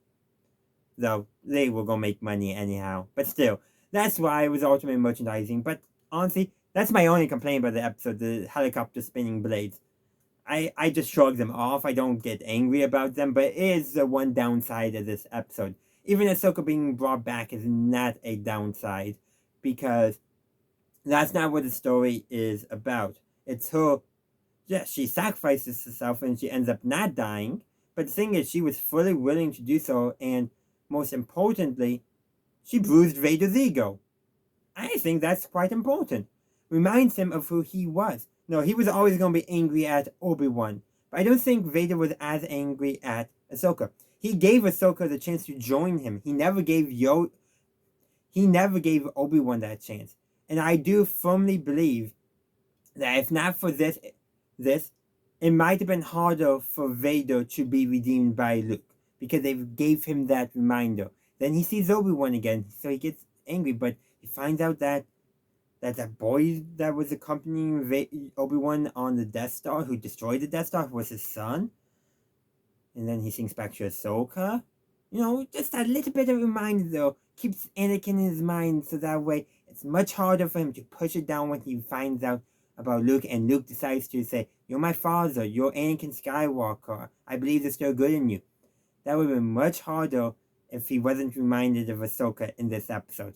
At least that's my interpretation. You can let me know your interpretation in the comment section down below. So now that I've taken a look at each of the episodes in Season 2 of Star Wars Rebels, what did I think of the season as a whole? How do I want to look back at it? So ultimately, this season is very much them getting introduced into the wider world of the rebellion. Season 1, they stay mostly on Lothal, but heroes are now in the wider world. They're going to more planets. They're helping establish bases. And so, basically, the rebellion is getting more formalized. It's getting more organized. We'll see more of that actually in Season 3 and Season 4, of course. In fact, in Season 4, they'll be on Yavin. But in Season 3, they're still not quite there into the galaxy-wide rebellion. They're still more localized in their area of space. But they're growing. They'll be more connected to stuff. In fact, we'll see that in Season 3. In fact, in the first episode of Season 3, we'll give reference to the Great Rebellion as well. This season was all about growing their little cell, getting established as a proper fleet against the Empire. They gained new ships, hammerhead corvettes. They captured a carrier from the Empire for storing as their own starfighters. But they also had to deal with the Inquisitors, and the threat that the Inquisitors pose to Phoenix Cell because of Jedi being there and having to deal with that, and that's what ends the episode. But we also get lessons that Ezra needs to learn about the Force. Now, they go to the Jedi Temple because they want to learn how to deal with the Inquisitors. They go to Malachor. And ultimately, the reason why Yoda sent them to Malachor, I forgot to talk about that in my review for Twilight of the Apprentice, was to teach Ezra that not everything is about fighting. Wanted to show him a battle where Jedi and Sith fought, but no one won, where everyone died, everyone suffered because of the fighting. That's what Yoda was trying to teach. You don't go seeking out battle, you defend those who need defending, but you don't seek out battle, seek out combat. Ezra does not quite learn that lesson, though. After all, he bumps into Maul, and he's tempted by the dark side, and it's going to have a lasting influence on him, and we'll see that in Season 3 very much. Not so much in Season 4, though maybe a little bit still going to be there, but Season 3, is, as I recall, is going to be where a lot of that temptation is going to be. Of course, those are just the main plot lines that are going on in the season. There's other things going on. We got moments here and there for character development. We got Chopper's character development in The Forgotten Droid. Saying that because that's one of the most recent episodes. So it's fresh in my mind. But the thing is, we got a lot of character development for the characters. Season 1, we had a little development for most of the characters, but Season 1 was primarily about introducing the characters, learning who they are. We can't develop them until we know who they are. We had the episode where Hera is reunited with her father and the development there. Ezra gets a boatload of development on the Jedi Temple, on Malachor. Kanan as well, though he's going to get a lot more development in Season 3. Sabine also got some character development. She was reunited with Ketsu, an old friend of hers from the Imperial Academy days, and probably also Mandalore. But we also know we'll get more character development for Sabine later on, especially more profound development where we learn more about her. In fact, that will be in Season 3, the episode Trial of the Darksaber.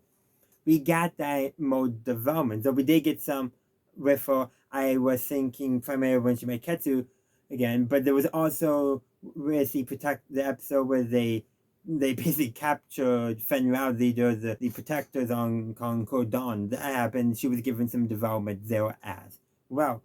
So they all got development. Zeb got development with Legends of the Lasat, which was really important for him. He got development also in I forget the episode's name, but when him and Kallus got stranded on the ice moon of Geonosis. And that's development for Kallus because he's going to be a rebel spy in Season 3, but we don't know that yet. But we'll find out eventually.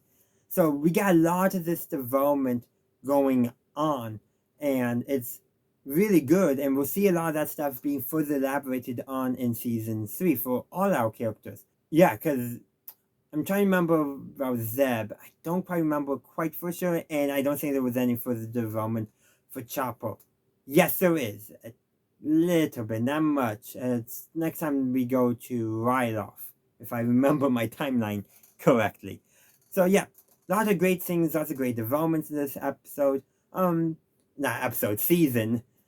There's also, of course, we can talk about humor that was done, and there's definitely some humor, but you can definitely tell as season 3 went on, they got more and more serious as the stakes got more and more serious. The show became less serious. Less comedic as a whole, and which I think is a very great way of helping show that hey, things are getting serious, so comedy is getting less, which is a very great way of helping convey stuff on.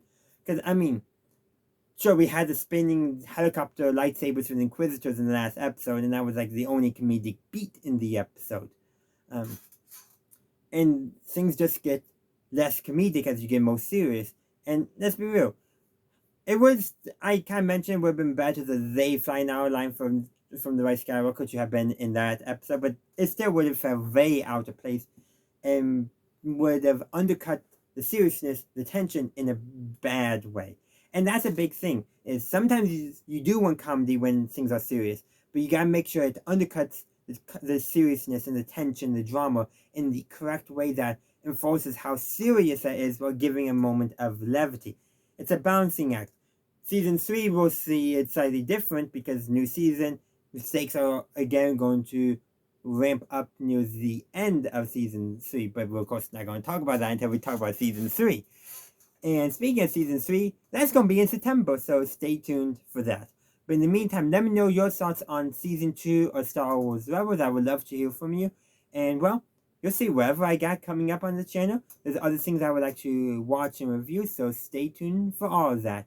Thank you for watching my video. I do hope you enjoyed it. If you did, please be sure to give this video a like and share. Also, consider subscribing to my channel to stay up to date on all my latest content. In the meantime, thank you for watching, and as always, have a good day, a good night, wherever you are. May the Force be with you, always.